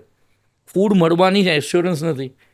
એટલે મેં બધી જ કન્ટ્રી, હું યુકે વિચારતો હતો, જર્મની વિચારતો હતો, ઓસ્ટ્રેલિયા, ન્યૂઝીલેન્ડ, મેં બધી જ વસ્તુઓ બાજુ પર મૂકીને અત્યારના વિચાર્યું છે કે 2 મહિનાની અંદર હું એટલીસ્ટ રશિયા અને જોર્જિયામાં તો આ દેશી દિલ્હી એપને ચાલુ કરી દઈશ. મારી પાસે પ્રોડક્ટ્સ રેડી છે, મારી પાસે કન્સેપ્ટ રેડી છે, મારી પાસે દેશી દિલ્હીનું પ્લેટફોર્મ રેડી છે. તો એ મા બાપોનું વિચારો કે એ મા બાપ જ્યારે અહીંયાથી ઇન્ડિયન રૂપીઝમાં પૈસા ભરી અને આશીર્વાદ, અને મેં કીધું એમ દુઆઓ અને આશીર્વાદોથી જ માણસનું કામ ચાલતું હોય છે. કોઈ એવું માને કે આ છે, તમે શું કર્યું છે જીવનમાં, તમે કોના માટે કેટલું કરી શકો છો, એ બહુ ઇમ્પોર્ટન્ટ છે. તમારાથી બનતી વસ્તુઓ કરો, તમારાથી મદદ થતી હોય એટલી કરો. મારી ઓફિસમાં એક વસ્તુ તમે જોશો, આ લોકો આવ્યા છે કે ફૂલ ફ્લેજ કિચન છે. મારો કન્સેપ્ટ એવો છે કે ભાઈ પ્યુનથી લઈને મારા સુધી કોઈનું ટિફિન ના આવે, બધાનું જમવાનું, નાસ્તો, ચા, કોફી બધું ત્યાં જ બને અને બધા જોડે બેસીને બપોરના જમીએ. વાત એ છે કે તમે ક્યાં જશો?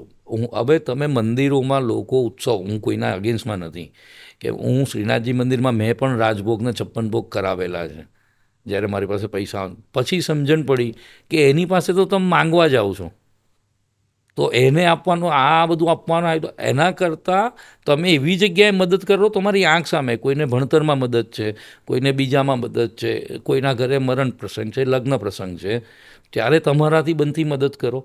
અને એ જ મદદ પાછી વળી અને બ્લેસિંગના સ્વરૂપમાં તમારી પાસે આવે છે. આ એક સાયકલ છે. જેમ કે સિક્રેટ બુક બહુ ચાલી રાખી, એક જ વસ્તુ કહે છે કે તમે જેવું વિચારશો અને જેવું કરશો એવું તમારી સાથે થશે.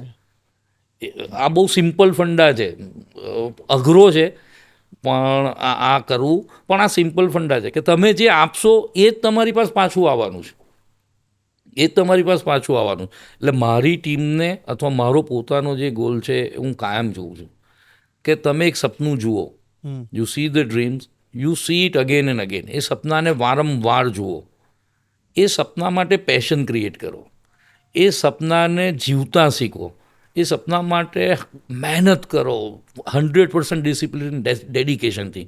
Rest is destiny. હું ડેસ્ટિની એટલા માટે કહું છું કે 99.99% તમે સફળ થશો જ. કદાચ તમે નહીં થાઓ, નથી થતા તો ફરીથી પેલી ફોર્મ્યુલા છે કે તમે હિંમત ના હારો, અને કેવી રીતના ડોવલ સાહેબે જેમ કીધું હતું એમ કે તમે ડિસિઝન લીધું છે, રાઈટ નથી થયું તો એને રાઈટ કરવાની મહેનત કરો. એટલે સાચા સપનાનું તમે એવી રીતના વાવેતર કરો, એને એવું સિંચન કરો એટલે તમને સફળતા સ્વરૂપે એવું વટવૃક્ષ મળવાનું જ છે. એક્ઝેક્ટલી. પણ મેં કીધું એમ તમારા એકલાનો ગ્રોથ ના જુઓ, તમે હા. તમારી ટીમનો ગ્રોથ તમે જુઓ કે તમારી ટીમ કેવી રીતના ગ્રો થાય છે. તમે જ્યારે તમારી ટીમના ગ્રોથ પર વિચાર કરશો ને તમારો ગ્રોથ ડેફિનેટ છે. તમે ખાલી તમારા એકલાનો ગ્રોથ જોશો અને તમારી જોડે રહેલાનો ગ્રોથ નહીં જુઓ તો તમારો ગ્રોથ નથી. તમે ટીમનો ગ્રોથ જુઓ, તમારો ગ્રોથ થવાનો જ છે. મારી ટીમ માટે હું પ્રાઉડલી એવું કહી શકું એમ છું કે એ લોકો પોતાની કંપની સમજીને કામ કરે છે. તમે સમજો છો, અને એ બહુ અઘરું છે. અને દરેક સફળ કંપનીઓ હું જ્યાં જ્યાં વાંચું છું કે જેટલું વાંચું છું, મારી વાત તમે સમજો છો, એ બધામાં આ ટીમવર્કનો ફાળો છે. 100%. મેં કીધું એમ કોઈ પણ વસ્તુ દુનિયામાં બિઝનેસમાં થાય છે એ 2 વખત થાય છે. એક વખત પહેલાં તમારા મગજમાં થાય છે કે તમે એક સપનું જુઓ છો અને પછી તમે એને રિયાલિટીમાં કન્વર્ટ કરો છો. આ એક પ્રોસેસ છે. આમાં તમારું ડેડિકેશન, ડિસિપ્લિન, પેશન. હું મારા દીકરાને હસતા હસતા કહેતો ઘણીવાર, એ જ્યારે ભણતો ત્યારે, કે ભાઈ તું હેર ડ્રેસર બનજે અથવા પાનની દુકાન ખોલજે, પણ કરજે એવું કે તું નંબર 1 હોવું. હકીમ અલીમ કે મારા ખ્યાલથી કોઈ હેર ડ્રેસર, મને એક્ઝેક્ટ નામ યાદ નથી, એટલે મેં તું ભાઈ તું કાં હકીમ અલીમ બનજે, પણ જે કરવું એમાં એક્સેલ કરજે. બેસ્ટ. હા, જે કરવું. એવું જરૂરી નથી કે બધા ડૉક્ટર બને, બધા એન્જિનિયર બને, બધા પ્રોફેશનલી ક્વોલિફાઈડ થઈ શકે. દરેકની પોતપોતાની મર્યાદા હોય છે કે પોતપોતાના રિસોર્સિસ હોય છે, એ પ્રમાણે એ બની શકતા હોય છે. વાત સમજો. પણ તમે જે કરો છો એમાં એક્સેલ કરો.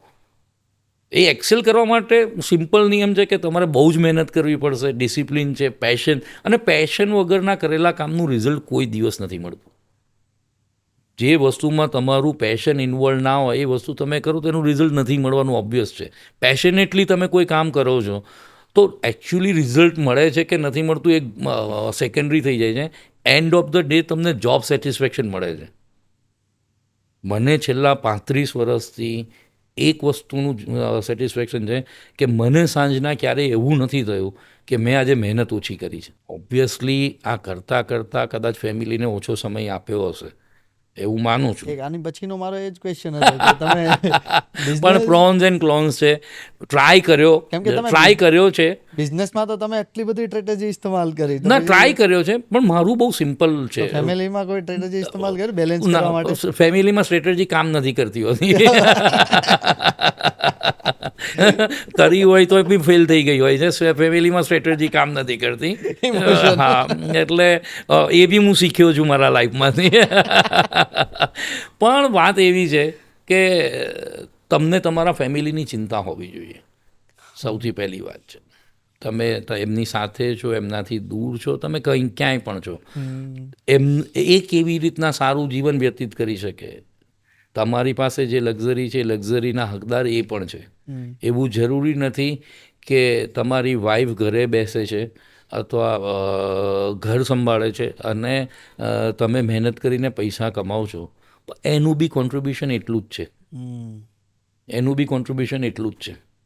એટલે આ વસ્તુ તમારે સમજવી રહી. અને બીજું એના કરતાં પણ અગત્યની વાત છે કે એમનું માન સન્માન, એમની પોતાની ચોઇસીસ ઘણી બધી વખત તમે મોડા સમજતા હો છો, પણ ત્યારે સમજો છો જ્યારે તમને સમજણ પડે છે કે એ લોકોનું બી પોતાનું એક જીવન હોય છે.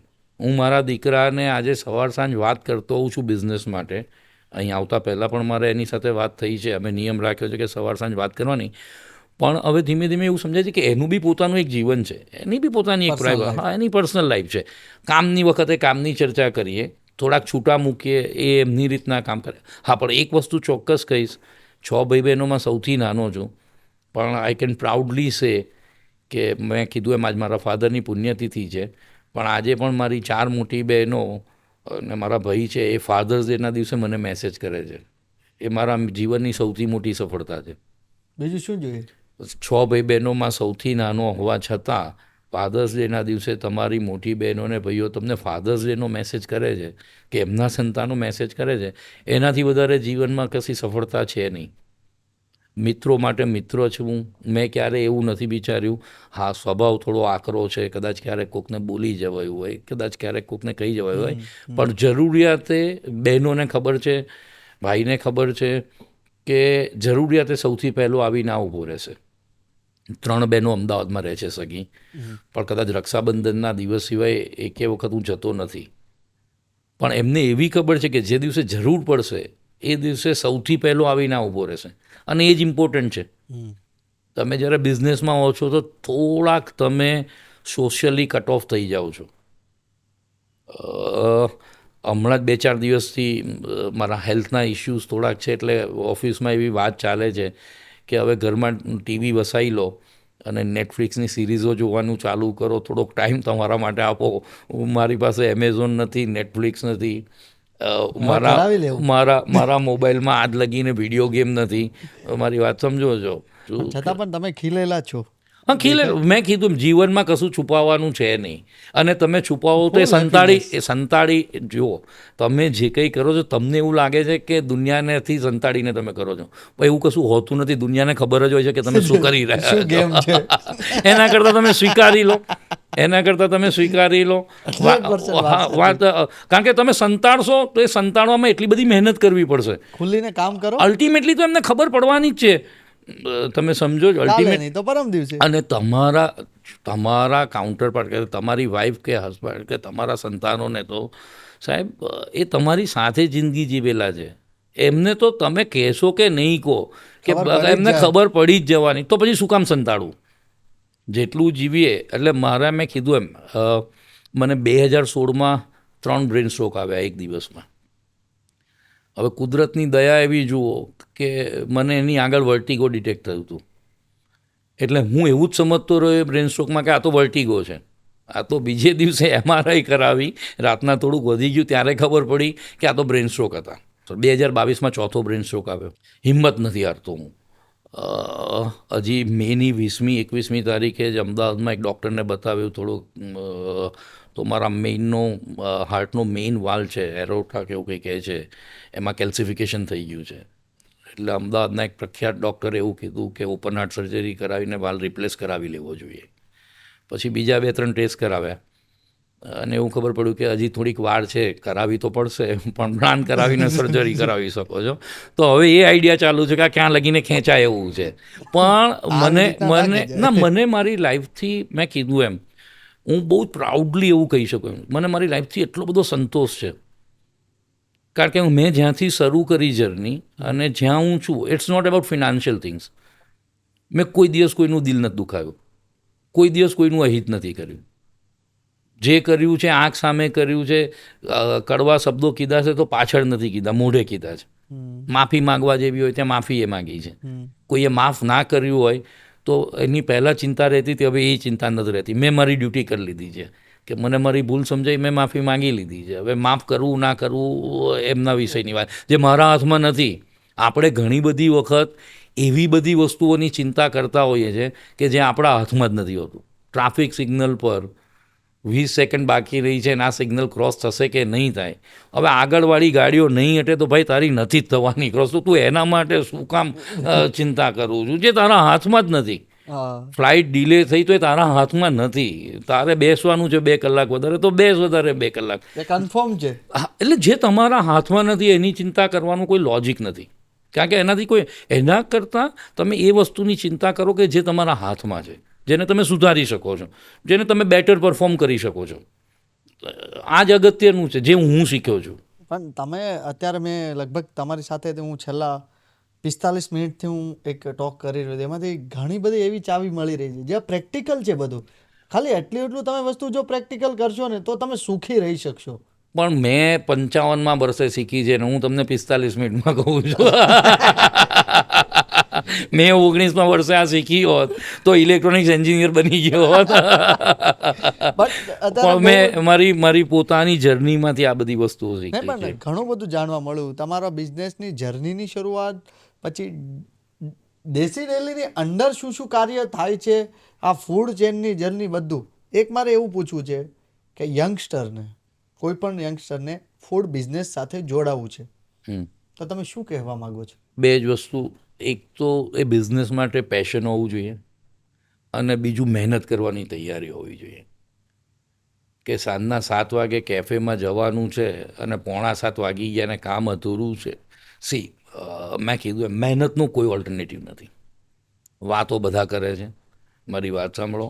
પહેલી વસ્તુ મેં કીધું એમ હું ફરીથી કરું, તમે સપનું જુઓ છો, સપનું વારંવાર જુઓ, એના માટે પેશન ક્રિએટ કરો અને દેન ગીવ યોર 100%. ડેડિકેશન, ડિસિપ્લિનને, રેસ્ટ ઇઝ ડેસ્ટિની. રિઝલ્ટ મળશે જ. નથી મળતું તો ફરીથી એ ડિસિઝનને રાઈટ બનાવવા માટે ફરીથી મહેનત કરો. ખાલી એટલું કરો. પણ કોઈ પણ બિઝનેસમાં જોડાવવું હોય, કોઈ પણ કામ કરવું હોય, નથી થતું. મેં કીધું એમ હું દુબળો પતલો છું પણ હું 8-10 કિલોમીટર આજે પણ 3-4 બ્રેન સ્ટ્રોક પછી અને હાર્ટના કેલ્સિફિકેશન પછી એટલે જ હું સર્જરીથી બચ્યો છું. ડૉક્ટરને જ્યારે એવી ખબર પડી કે હું આજે બી 8-10 કિલોમીટર નોનસ્ટોપ પાણી પીધા વગર દોડી શકું છું 1 કલાકમાં 8 કિલોમીટરની આસપાસ, તો કે ભાઈ તો તમારે સર્જરી કરવાની જરૂર નથી. ધારો કે તમને હાફ નથી ચડતો તો તમારું હાર્ટ બરાબર કામ કરે છે, પમ્પિંગ બરાબર થાય છે, એટલે જ બચ્યો છું. નહીંતર મને 2 મહિનાનો બેડ રેસ્ટ એમને કીધું તો સર્જરી પછી, તો તમારે મને હોસ્પિટલમાં ઇન્ટરવ્યૂ લેવા આવવો પડત. તમે સમજો વાત. હું ડરતો નથી, પણ મેં કીધું મહેનતનો કોઈ ઓલ્ટરનેટિવ નહીં. વાતો બધા કરે છે. મેં પણ મારા જીવનમાં વાતો કર્યા પછી એક્ઝિક્યુશન નથી કર્યું તો હું ફેલ થયેલો છું. અને મેં જ્યારે સપનું જોયું, એના માટે પેશન ક્રિએટ કર્યું અને એના માટે મહેનત કરી, સારી ટીમ મળી.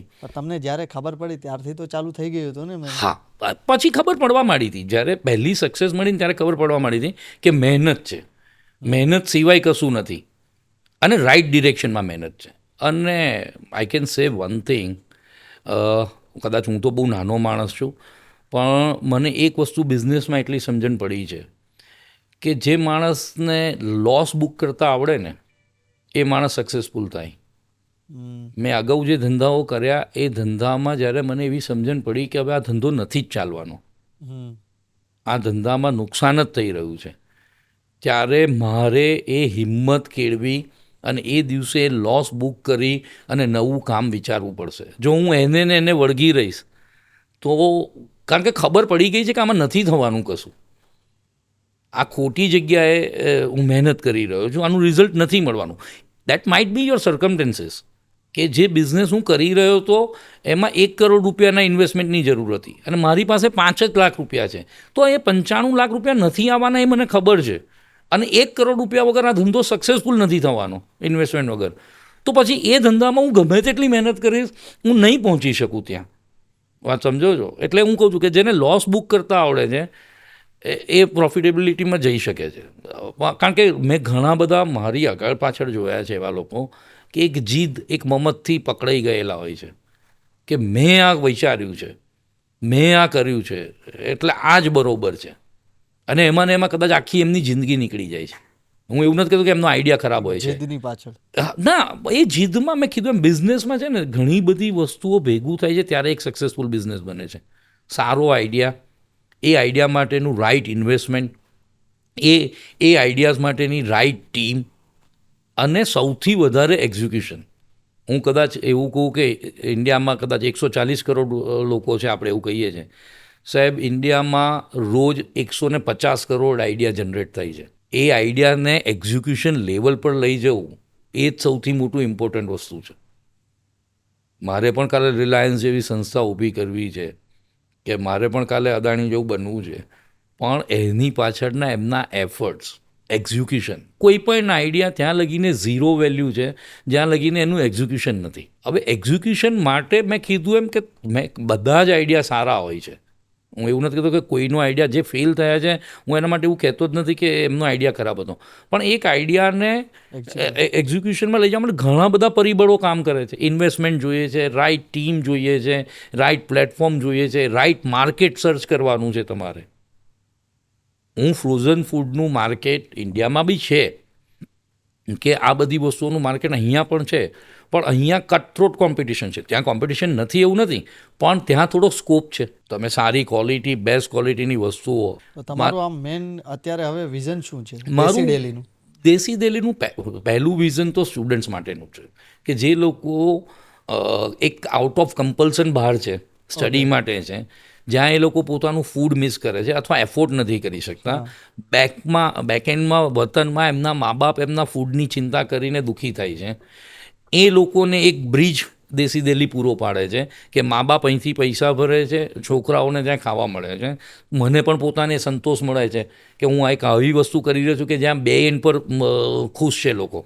અલ્ટિમેટલી આ બિઝનેસ છે, પણ આ બિઝનેસને વાઇડર કોમ્યુનિટીમાં એવું છે કે ઇન્ડિયન ફૂડ્સ, ઇન્ડિયન્સને એ જ્યાં પણ વસતા હોય ત્યાં એક કન્સેપ્ટ એવો પણ છે કે મોટાભાગના લોકો આપણે જાણીએ છીએ કે જે ઇન્ડિયન્સ પરદેશમાં વસ્યા છે એ લોકોની દેશમાં એક ઇન્કમ છે.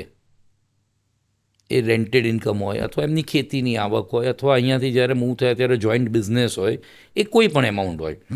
ડબલ ટેક્સેશનને લીધે એ લોકો એ પૈસા અહીંયાથી ત્યાં નથી લઈ જઈ શકતા, એટલે એ પૈસા અહીંની બેંકોમાં ડિપોઝિટ હોય છે અથવા સગાવાલાને આપ્યા હોય છે અથવા ક્યાંક ઇન્વેસ્ટમેન્ટ કર્યું હોય છે. દેશી ડેલીનો ઉપયોગ કરીને આ આઈડિયા હમણાં જ મારા મગજમાં આવ્યો છે કે એ લોકો ઇન્ડિયન રૂપીઝમાં ગ્રોસરી બાય કરે અને ત્યાં પોતાના ડોલર બચાવે. રીઝન એવું છે કે 2018માં જ્યારે મારો દીકરો કેનેડા ગયો ત્યારે કેનેડિયન ડોલર મારા ખ્યાલથી 48 રૂપિયાની આસપાસ હતો, આજે 62 રૂપિયાની આસપાસ છે. તો રૂપી તો ડીવેલ્યુ થઈ રહ્યો છે. તો આખા વર્ષની ગ્રોસરી એ દેશી ડેલીમાંથી ખરીદે છે, ઇન્ડિયન રૂપીઝમાં પેમેન્ટ કરે છે, કારણ કે અહીંયા એમની પાસે પૈસા છે જ, ત્યાં એમના ડોલર સેવ થાય છે. એ ડોલર જ્યારે 2 વર્ષ પછી અહીંયા આવે છે ત્યારે એ ડોલરમાં 2 રૂપિયા વધી ગયેલા હોય છે. આજે હું તમને એક દાખલો એવો આપું કે 1 લાખ રૂપિયાની ડિપોઝિટ કોકે મૂકી છે અહીંયા અને એ અમેરિકા જતા રહ્યા, બરાબર છે. એ વખતે $78 હતો, બરાબર છે. એ 2 વર્ષ પછી આવે છે, એમને બેંક વ્યાજ આપે છે, પણ હવે એ $82 થઈ ગયો છે. તો આમ તમે ઓવરઓલ જોવા જાવ તો એ તો નુકસાનમાં છે. તો એ 1 લાખ રૂપિયાની જો એને ગ્રોસરી ખરીદી હોત ને ત્યાં એના ડોલર બચાયા હોત તો આજે એનું કન્વર્ઝન $82 થયું હોત. એટલે આ બી એક આઈડિયા છે. એટલે મેં કીધું એમ આઈડિયાઝ આવે છે, એક્ઝિક્યુશનમાં લઈ જવાનો પ્રયત્ન કરીએ છીએ. બહુ બ્રોડ છે.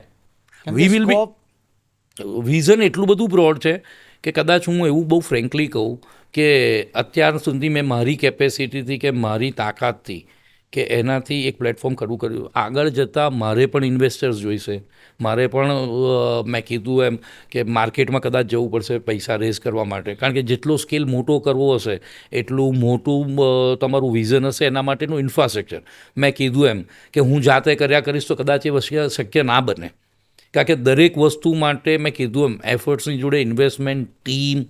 આજે હું રશિયામાં વિચારું છું, જોર્જિયામાં વિચારું તો ત્યાં પણ ટીમ ઊભી કરવી પડશે, ત્યાં પણ ફેસિલિટીઝ ઊભી કરવી પડશે, અને દરેક વસ્તુની એક કોસ્ટ લાગતી હોય છે, પ્લસ હ્યુમન એફર્ટ્સ લાગતા હોય છે. આ બધી વસ્તુ એક રાઇટ, મેં કીધું એમ જેમ કે તમારે ત્યાં તમે શાક બનાવો છો અથવા કોઈ પણ ખાવાની આઈટમ બનાવો છો તો બધી જ વસ્તુ પ્રપોર્શનેટલી પરફેક્ટ હોય છે, ત્યારે જ એ ટેસ્ટી બને છે. બિઝનેસનું સેમ એવું છે કે બધી જ વસ્તુઓનું રાઇટ કોમ્બિનેશન જ્યારે ભેગું થાય છે. Yes, luck is always there, પરવાળાથી ઉપર તો કોઈ છે જ નહીં. બધું કર્યા પછી પણ નોકિયા કંપનીના સીઈઓએ કીધું હતું કે અમે બધું જ બરોબર કર્યું પણ અમે ફેલ થઈ ગયા, છતાં પણ. એટલે એ 1% ચાન્સ છે. તમે આજે એપેન્ડિક્સનું ઓપરેશન કરાવવા જાઓ છો, જે સિમ્પલ ઓપરેશન હોય છે, તો પણ ડૉક્ટર તમને એવું કહે છે કે 2% ચાન્સ છે કે તમે. એટલે મેં કીધું એમ પ્રોબેબિલિટી દેટ 1%, 2% ત્યાં હોય છે, પણ બધી જ વસ્તુઓને રાઇટલી તમે પ્રપોર્શનેટલી તમે ભેગી કરો છો. એ મહેનત છે, ઇન્વેસ્ટમેન્ટ છે, આઈડિયાઝ છે, પ્લેટફોર્મ છે, આ બધું ભેગું થાય છે. અને હું બધા યંગસ્ટર્સને એક વસ્તુ કહીશ કે સપના જુઓ, તમારા રોલ આઇડોલ બનાવો, બરાબર છે, પણ તમે એવું વિચારો કે એની જર્ની શું છે. આજે તમે વિચારો કે ઇન્ડિયામાં કેટલા લોકો, કેટલા યંગસ્ટર્સ રોજ બોમ્બે ઉતરતા હશે, કોઈને ફિલ્મ સ્ટાર બનવું છે, કોઈને સિંગર બનવું છે, દરેક Art અલગ field માં અલગ જવું છે. કોઈ પણ ફોર્મમાં જવું છે. એમાંથી સક્સેસફુલ કેટલા જાય છે? આપણે ધીરુભાઈ અંબાણીનું કે ગૌતમભાઈ અદાણીનો વિચાર કરીએ તો તમે એમની જર્ની જોશો તો એમને ચોક્કસ આગળ જતાં મેં કીધું એમ કે કુદરતે સાથ આપ્યો હોય, આગળ જતાં મેં કીધું એમ ચેતન ભગતની બુકને હું વારંવાર રિફર કરું છું કે એમાં એક ચેપ્ટરમાં એવું છે કે તમારા કનેક્શન્સ કેટલા છે. જરૂરી નથી કે બધા જ કનેક્શન પે ઓફ કરે તમને, પણ તમારા વાઇડર કનેક્શન્સ હશે તો એ કનેક્શન્સ તમને હેલ્પફુલ થશે. આજ નહીં તો કાલ નહીં તો ફ્યુચર. હું પોતે એવું માનું છું કે બિઝનેસમાં 70% is your connection, only 30% is your intelligence and your work. Connectivity સૌથી વધારે જરૂરી છે. એક ચેપ્ટર એનું નામ છે ઇટ એલિફન્ટ. એ એવું કહે છે કે કોઈ પણ મોટો ગોલ, જેમ કે આ દેશી દિલ્હી, SEPL, ઇન્ગ્રેનો, એક બહુ મોટું વિઝન છે. મેં પહેલા દિવસે વિચાર્યું કે કાલે શરૂ કરી દેવું છે. It's a process, it's a big elephant. I have to eat it in a small portion. Yes. So first I have to create an SEPL, then I have to create an Ingreno, then I have to create a big basket size, then I'll be on to the Desi Delhi. Then Desi Delhi, first it will be for the students, પછી એ Indian community માટે જશે, પછી એ રશિયામાં જાય છે, પછી Australia જાય. એક દિવસમાં નથી થઈ શકતું. એટલે ઘણા બધી વસ્તુ એવી છે, એડેપ્ટિવિટી છે, તમારા કનેક્શન્સ છે, તમારો હાર્ડવર્ક છે, એવરીથિંગ મેટર્સ. અધરવાઇઝ વાતો કરવાથી કશું નથી થતું. વાતો કરવાથી સાંજના તમે છૂટા પડો ને તમને એવું લાગે છે કે આજે સારી વાતો કરી લીધી. મહેનતનો કોઈ ઓલ્ટરનેટિવ નથી. હું આજે પણ 12-13 કલાક કામ કરું છું ઓવરઓલ. આપણે આખા પોડકાસ્ટમાં એ વાત કરી, અવડા મોટા ઓર્ગેનાઇઝેશનની વાત કરી, તો હું એન્ડ ઓફ ધ ડે તમને એવું કહેવા માગું છું કે જેટલા વ્યુઅર્સ જોવે છે, એક બેસ્ટ તમારે એક ટિપ્સ આપવાની છે. હું જરાક હ્યુમરસ માણસ છું, એટલે મેં મારી જાત માટે મારા આર્કિટેક્ટને મારો બંગલો જ્યારે બનતો હતો ત્યારે મેં એવું કીધું કે મારે આ 2 લાઈન લખાવી છે. 2 લાઈન લખાવી છે કે પહેલું હું એવું કહેતો હતો કે don't follow my path, you may be ended up here. એટલે મેં એક શરૂઆતની જર્ની કરી હતી અને ત્યાંથી હું અહીંયા આવ્યો છું. પણ એ રિસ્કી જર્ની છે, કારણ કે બહુ મહેનત છે, મને બહુ હિંમત નહીં. બીજું વાક્ય મારે એવું લખાવવું હતું કે given opportunities I can do wonders. એ મારો પોતાનો સેલ્ફ કોન્ફિડન્સ છે કે મને તક મળશે તો હું સાબિત કરીને બતાવીશ. અને સૌથી છેલ્લું મેં કીધું હતું કે છેલ્લે લખી દેજે કે અલ્લાહ મહેરબાન તો ગધા પહેલવાન. એટલે મેં કીધું એમ, પેશનેટ લાઈફ, મારી લાઈફ પેશનેટ રહી છે. મેં કશું પણ કર્યું છે પેશનલી કર્યું છે. એટલે જ્યાં લગીને તમારે બિઝનેસ કરવો છે, આઈ વિશ આપણા યંગસ્ટર્સમાં એટલી બધી ઇન્ટેલિજન્સ છે, આપણે લોકો એટલું બધું કામ કરી શકીએ છીએ, પણ રાઇટ ડિરેક્શન પર પેશનેટલી કામ કરો. હા, આજે તમારે ડીજે બનવું છે, 4 મહિના ડીજેના ઇન્સ્ટ્રુમેન્ટ વસાવી લીધા અને 5મા મહિને તમને એવું થયું કે હવે તમારે રેપર બનવું છે, પછી 6થા દિવસે એવું થયું કે અમારે બિઝનેસમેન બનવું છે, 10મા દિવસે બીજો. હું એવું નથી કહેતો કે તમે વિચારો નહીં, પણ જે વિચારો છો, જ્યાં તમારું મગજ સેટ થઈ ગયું કે આ કરવું છે, પછી એના સિવાય કોઈ વાત નહીં. હું એવું કહી શકું કે છેલ્લા 1 વર્ષથી હું ખાલી ઇન્ગ્રેનો ખાઉં છું, ઇન્ગ્રેનો પીવું છું, ઇન્ગ્રેનો સૂવું છું. હું એના સિવાય કશું જ નથી વિચારતો. મારા માટે બીજી બધી જ વસ્તુઓ ઇમમટીરિયલ થઈ ગઈ છે સતત, કે આને આગળ કેવી રીતના વધારાય, અને આમાં સ્કોપ કેવી રીતના આગળ લેવાય. This is what matters. અને મેં કીધું એમ, એન્ડ ઓફ ધ ડે મા બાપ, હું બધા યંગસ્ટર્સને કહીશ, મારી ટીમને કહું, મા બાપ સાક્ષાત ભગવાન છે. કાલ ફોટો જોઈ અને રડવું એના કરતાં પેલા મંદિરમાં નહીં જાવ તો ચાલે, પહેલાં એ જુઓ સાથે છે. હા, મેં બ્લેસિંગ વગર કોઈ આગળ નથી આવી શકતું. મારી વાત સાંભળો, એ ઉપરવાળાની દુઆ, પણ મા બાપ તો સાક્ષાત ભગવાન છે. તમારી પાસે છે અત્યારે. એક્ઝેક્ટલી, જે છે જોડે, પણ નથી. આપણા યંગસ્ટર્સમાં કદાચ મેં કીધું એમ ક્યાંક હું એવું નથી કહેતું કે એ લોકોને લાગણી નહીં નથી, પણ એ લોકો ટાઈમ નથી ફાળવી શકતા. પણ એમના બ્લેસિંગ છે. અને જ્યારે વડીલો કશું કહે છે તમને, કદાચ તમારી ના ગમતી વાત છે, પણ એમની પાછળ એમની ફિલિંગ્સ તો એવી જ હોય છે કે તમારા વેલબિંગ માટે કહેતા હોય છે. રાતના રખડો નહીં, કે આ ના કરો, કે લેટ નાઇટ ના કરો, કારણ કે એનું લોજિક એવું છે. અને સાયન્સે પ્રૂવ કર્યું છે, વર્લ્ડના જે ટોપ 10 પર્સનાલિટીઝ છે એની તમે બુક વાંચશો તો એમાં એવું કહે છે કે દરેક જે સક્સેસફુલ ઇન્ડસ્ટ્રીયાલિસ્ટ કે બિઝનેસમેન થયો છે, એની એક કોમન હેબિટ એ છે કે everybody is an early riser. જે વહેલા આ કોમન છે. તમે વર્લ્ડના ટોપ 10 લઈ લો કોઈ પણ, એ બિલ ગેટ્સથી માંડીને જેફ બેઝોસથી લઈને કોઈને પણ જોઈ લો, આ બધામાં એક કોમન સિનેરિયો છે કે દે આર અર્લી રાઇઝર્સ. કારણ કે સવારનો એક ટાઈમ એવો છે કે જે તમે તમારી જાતને આપી શકો છો, તમે પ્લાન કરી શકો છો દિવસનું. પણ મોટાભાગના લોકો, એટલે જ હું આ નેટફ્લિક્સ ને એમેઝોન પર નથી, કારણ કે બધા મારા મિત્રો એવું કહે છે કે એક જ એપિસોડ જોયો હતો પણ પછી એટલું બધું ઇન્ટરેસ્ટિંગ હતું કે પછી બીજો જોયો, પછી ત્રીજો જોયો, અને ક્યાં રાતના 2-3 વાગી ગયા ખબર ના પડી.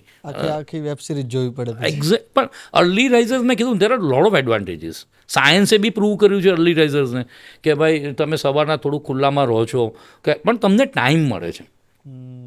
મેં આણંદથી મારી જર્નીને એ જ રીતના લીધી હતી કે 1.5 કલાક આવવાનો ને 1.5 કલાક જવાનો. તો સવારના આવતા પ્લાનિંગ થતું હતું અને સાંજના આખા દિવસની સમરી થતી હતી, કારણ કે તમને તમારી પોતાના માટે ટાઈમ મળતો હતો.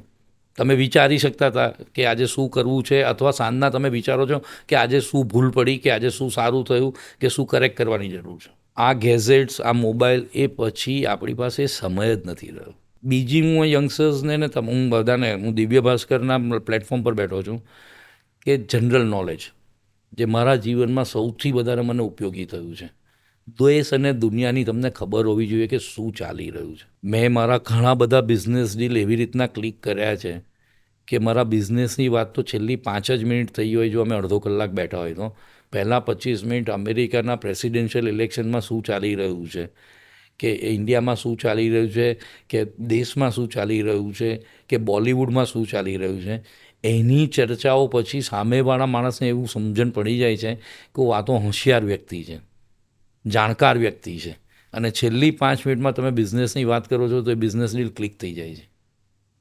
જીકે, તો જીકે માટે રોજ સવારના તમારી પાસે ન્યૂઝપેપર આવે છે, તમે વાંચો એને. મને, હું કદાચ ડરું છું એ વસ્તુથી કે આપણા યંગસ્ટર્સમાંથી આ છાપું વાંચવાની કે ન્યૂઝપેપર વાંચવાની આદત ધીમે ધીમે જતી રહી છે. એ પેલા ડિજિટલ વસ્તુઓ લખેલી દિવ્ય ભાસ્કર તો ડિજિટલ લેબ પર પણ અવેલેબલ છે. પણ જ્યાં લગીને તમને જાણકારી, સાહેબ મેં એવું જોયું છે કે ઇન્ડિયાના પ્રેસિડેન્ટનું નામ નથી ખબર હોતી, તમે સમજો વાતને. જનરલ સેન્સ નથી ખબર હોતી, સ્ટેટના કેપિટલના નામ નથી ખબર હોતા. સિમ્પલ ક્વેશ્ચન્સ પૂછે છે, એના મીમ્સ બને છે પછી. પણ આ બહુ ખરાબ વાત છે કે તમને બેઝિક નોલેજ નથી. એટલે જીકે અને એના માટે સૌથી સારું પ્લેટફોર્મ એ ન્યૂઝપેપર છે. તમને યુટ્યુબ પર ને ગૂગલ પર તો તમારે એવું સમજવાનું કે એ લોકોએ જે બતાવવું હોય છે એ આવે છે. ન્યૂઝપેપર તો તમારા ઘરે આવે છે રોજ સવારના. 5-10 મિનિટ 15 મિનિટ ફાળવીને વાંચી લો તો ખબર પડશે કે શું ચાલી રહ્યું છે દુનિયામાં. કદાચ તમને એમાંથી સ્કોપ, કારણ કે હવે તો તમે લોકો તમારા એડિશનમાં, પૂર્તિઓમાં ઓપોર્ચ્યુનિટીઝ માટે પણ કેટલું બધું છાપો છો, કેટલું બધું છાપો છો. એ તમે ઇન્સ્ટાગ્રામ પર શોધો છો એ વસ્તુ ન્યૂઝપેપર રોજ તમને આપે છે, પણ તમારે શોધવા, તમારે વાંચવું પડશે. વાંચ્યા વગર, એટલે મેં કીધું એમ, નોલેજનો કોઈ ઓપ્શન નથી. મેં કીધું એમ કે હું અમિતાભ બચ્ચન સાહેબની સ્ટોરીથી બહુ ઇન્સ્પાયર્ડ થયો હતો જ્યારે રિલાયન્સના ફંક્શનમાં કીધું હતું કે એટલા ખરાબ દિવસ આવી ગયા હતા કે બેંક બેલેન્સ 0 હતું, ઘરે બેંકે તાળું મારવા માટેની નોટિસ આપી દીધી હતી, અને એ વખતે ધીરુભાઈ અંબાણીએ એમને એમના દીકરા થ્રુ મદદ માટે કીધું હતું, અને એટલા પૈસા આપવા માગતા હતા કે જેનાથી એમનું બધું ABCLનું દેવું પૂરું થઈ જાય. પણ એમને ના પાડી, મહેનત કરી, અને એ પછી આજે જે, એટલે ઇન્સ્પિરેશન સ્ટોરી છે. મેં બોમ્બેના એક બિલ્ડરનો કંઈક ઇન્ટરવ્યૂ વાંચ્યો હતો હમણાં, કે એ અમિતાભ બચ્ચનની ત્રિશુલ પિક્ચર જોઈને ઇન્સ્પાયર્ડ થઈ અને આજે બહુ મોટા બિલ્ડર છે બોમ્બેના. તમે ગમે ત્યાંથી ઇન્સ્પાયર્ડ થઈ શકો છો, તમે ગમે ને. સારી વસ્તુ ક્યાંથી ગ્રેપ કરવી એ તમારી પર છે. તમારે શું જોવું એ તમારી પર છે, શું વાંચવું એ તમારી પર છે.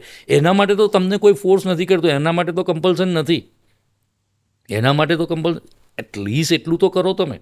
બીજું કાંઈ ન કરો તો કાંઈ નહીં, એટલીસ્ટ જેટલું કરવા જેટલું છે ને એટલું કરો. એટલે મેં કીધું એમ, ઘરમાં જે વડીલો છે, જે મા બાપ છે, હું એવું, તમે પગે નહીં લાગો તો ચાલશે, પણ એમને માન સન્માન ને એમની વાતો સાંભળવાનું રાખો, ન્યૂઝપેપર વાંચવાનું રાખો, દુનિયામાં શું ચાલી રહ્યું છે એ જોવાનું રાખો, બરાબર છે. અને ઓટોમેટિકલી મેં કીધું એમ, ડેસ્ટિની ઇઝ ઓલવેઝ વેઇટિંગ. એ આપણે છે કે જે આપણા દરવાજા બંધ કરી દઈએ છીએ. કુદરત તો રોજ સવારના બારણું ખોલીને તમને એક ઓપોર્ચ્યુનિટી આપે છે, પણ તમે તમારા બારણા બંધ કરીને રાખ્યા છે, એ પાછી જતી રહે છે. વાત સમજો છો, ઓપોર્ચ્યુનિટી. તો you have to keep open the doors for your self. કોઈ આવીને નથી કરી જવાનું. તમારી વાત તમારે જ કરવી પડશે. મિત્ર તમને 4 સારી વાત કરશે, મદદ કરશે, હિંમત આપશે, કોઈ કદાચ થોડીક ફિનાન્શિયલ મદદ કરશે, પણ end of the day execution તો તમારે જ કરવાનું. તમારા પગ પર. એક્ઝેક્ટલી. આપણે પેરા ઓલિમ્પિક્સ અને આપણે ત્યાં એવા એ જોયા છે કે જે લોકો દિવ્યાંગ છે કે જેમને ફિઝિકલ ડિસેબિલિટી છે, ગોલ્ડ મેડલ જીતીને લાવે છે અને એવા પરફોર્મન્સ કરીને બતાવે છે. તો ઇન્સ્પિરેશનનો આગળ પાછળ દરિયો છે. તમારે શું લેવું છે એ તમારા પર છે. એ થોડું નરી આંખે આપણે જોઈએ તો બહુ બધું નજીક બધી ઘણું બધું છે. અને નાના લોકો પાસેથી શીખો અને એમની મહેનત જુઓ. મારી વાત સાંભળો, એને એની મહેનતનો 1 રૂપિયો મળે છે, તમે એટલી મહેનત કરશો તો કદાચ તમને 5 રૂપિયા મળવાના છે, પણ તમે એટલી મહેનત કરો ને. તમારે મહેનત નથી કરી, તમારે ખાલી વાતો કરવી. ખાલી વાતો. હા, એટલે ખાલી વાત. જો કે મારી ટીમે એવું કીધું હતું કે તમે બહુ જ બોલો છો, સામેવાળાને બોલવા દેજો. એટલે સોરી, મેં તમને બોલવા ના દીધું હોય તો. પણ મને પણ બહુ મજા આવે ને વ્યુઅર્સને પણ. ઘણી બધી બિઝનેસની તો આપણે વાત થઈ, પણ અહીંયા સુધી પહોંચવા માટે કેટલા પરિબળ જવાબદાર છે એના ઘણા આજે જિંદા દિલીથી જીવો. આજની વાત આજે છે, કાલે લડી લઈશું. બરોબર ને, કોઈનું ખોટું નથી કરવું. બસ, અને જીવતા રહો. જીવતા રહો. જ્યાં લગીને જીવો છો ત્યાં લગીને બરોબર જીવો. બરોબર ને, એક દિવસ સારો દિવસ હોય, ખરાબ દિવસ હોય ને. એવું નથી કે બધા જ દિવસ સારા હોય. તમે ડિપ્રેશનમાં હો તો એ ખોટી વાત નથી, પણ તમારે એક્સેપ્ટ કરવું પડશે કે તમે ડિપ્રેશનમાં છો. બરોબર, તો તમે એમાંથી બહાર આવી શકશો. જ્યાં લગીને માણસ એવું નથી વિચારતો, મારો બધાને એક જ વાત છે કે જ્યારે તમે એવું સ્વીકારશો કે આ પ્રોબ્લેમ છે તો એ પ્રોબ્લેમનું સોલ્યુશન આવશે. પણ તમે સ્વીકારવા જ તૈયાર નથી કે આ પ્રોબ્લેમ છે. મારી વાત સમજો, એટલે એનું સોલ્યુશન નહીં આવે. First you have to accept કે there is a problem. Then only you will work it out for that. Then only solution will come. આપણે સ્વીકારવા જ તૈયાર નથી કે આ પ્રોબ્લેમ છે. આપણને એવું લાગે છે કે આપણે જ સાચા છીએ અને આપણી જ વાત બરોબર છે. એમ તો નહીં ભેગું થાય. ભેગું નહીં થાય નહીં. પણ પછી 5, 10, 15 વર્ષ પછી મેં કીધું એમ બધાને બધી પરિસ્થિતિઓ ખબર જ હોય છે. આપણે ઈચ્છીએ કે દરેક માણસ સરસ રીતના જીવે, એનું જે કંઈ છે. મારા ફાધરે બહુ જ સરસ વસ્તુ કીધી હતી કે બેટા, એક તું એવું જીવન જીવજે કે તું જેટલું કમાવું એટલામાં પ્રેમથી રહી શકું, અને કાંઈ તું એટલું બધું કમાજે કે તારે કોઈ પણ ખર્ચ કરવો હોય તો તારે વિચારવું ના પડે. તું આ વચ્ચેની સિચ્યુએશનમાં રહીશ, એ બહુ ડેન્જર સિચ્યુએશન છે. આજે મારા મોટા ભાઈનો કદાચ જન્મદિવસ છે, અમેરિકામાં છે. એમને એક બાજુનો પાથ લીધો છે ને મેં બીજી બાજુનો પાથ લીધો છે. વાહ વાહ. આજે રિયલી તમે અમારા પ્લેટફોર્મ પર આવ્યા અને અમને ઘણું બધું જાણવા મળ્યું. Honour for me. અને બહુ બધું શીખવા મળ્યું. એ બદલ આ દિવ્યા ભાસ્કર ટીમ બધી તમારો દિલથી ખૂબ ખૂબ ખૂબ આભાર. I am grateful to you. On the contrary, I am very thankful and feeling honoured કે તમે લોકોએ આટલો બધો સમય આપ્યો અને વાત સાંભળી. એટલીસ્ટ મારી આટલી બધી વાતોમાંથી કોઈ એક જણને ફરક પડે છે તો એ બહુ મોટી વાત છે. કારણ કે મેં કીધું એમ કે સક્સેસ કે branding it's a different subject. તમે જે આ પોડકાસ્ટનું માધ્યમ કે જે કંઈ આ પ્લેટફોર્મ ઊભું થયું છે એ લોકો સુધી જાય છે અને એમાંથી કંઈક જર્નીમાંથી શીખી શકે કે જે વ્યક્તિ પાસે એક જમાનામાં 5 રૂપિયા પરચુરણ નહોતું દૂધ લાવવાના દીકરા માટે, એનું આજે આ પોડકાસ્ટ પર ઇન્ટરવ્યૂ થઈ રહ્યો છે. એની પાસે કેટલા પૈસા છે એ ગૌણ વાત છે, પણ એક એવી જગ્યાએ પહોંચ્યો છે કે જ્યાં થઈ રહ્યું છે તો એ કોઈના બી જીવનમાં થઈ શકે છે. સફળતા કોઈને પણ મળી શકે છે. એ વાત એ મારા જીવનમાંથી એટલું તો તમે નક્કી કરી જ શકો છો. કોઈ પણ વ્યક્તિ કે કોઈ પણ પરિસ્થિતિમાં હોય ત્યાંથી સફળ થઈ શકે છે. 100%. હિંમત હોવી જોઈએ અને મહેનત હોવી જોઈએ. Thank you. Thank you.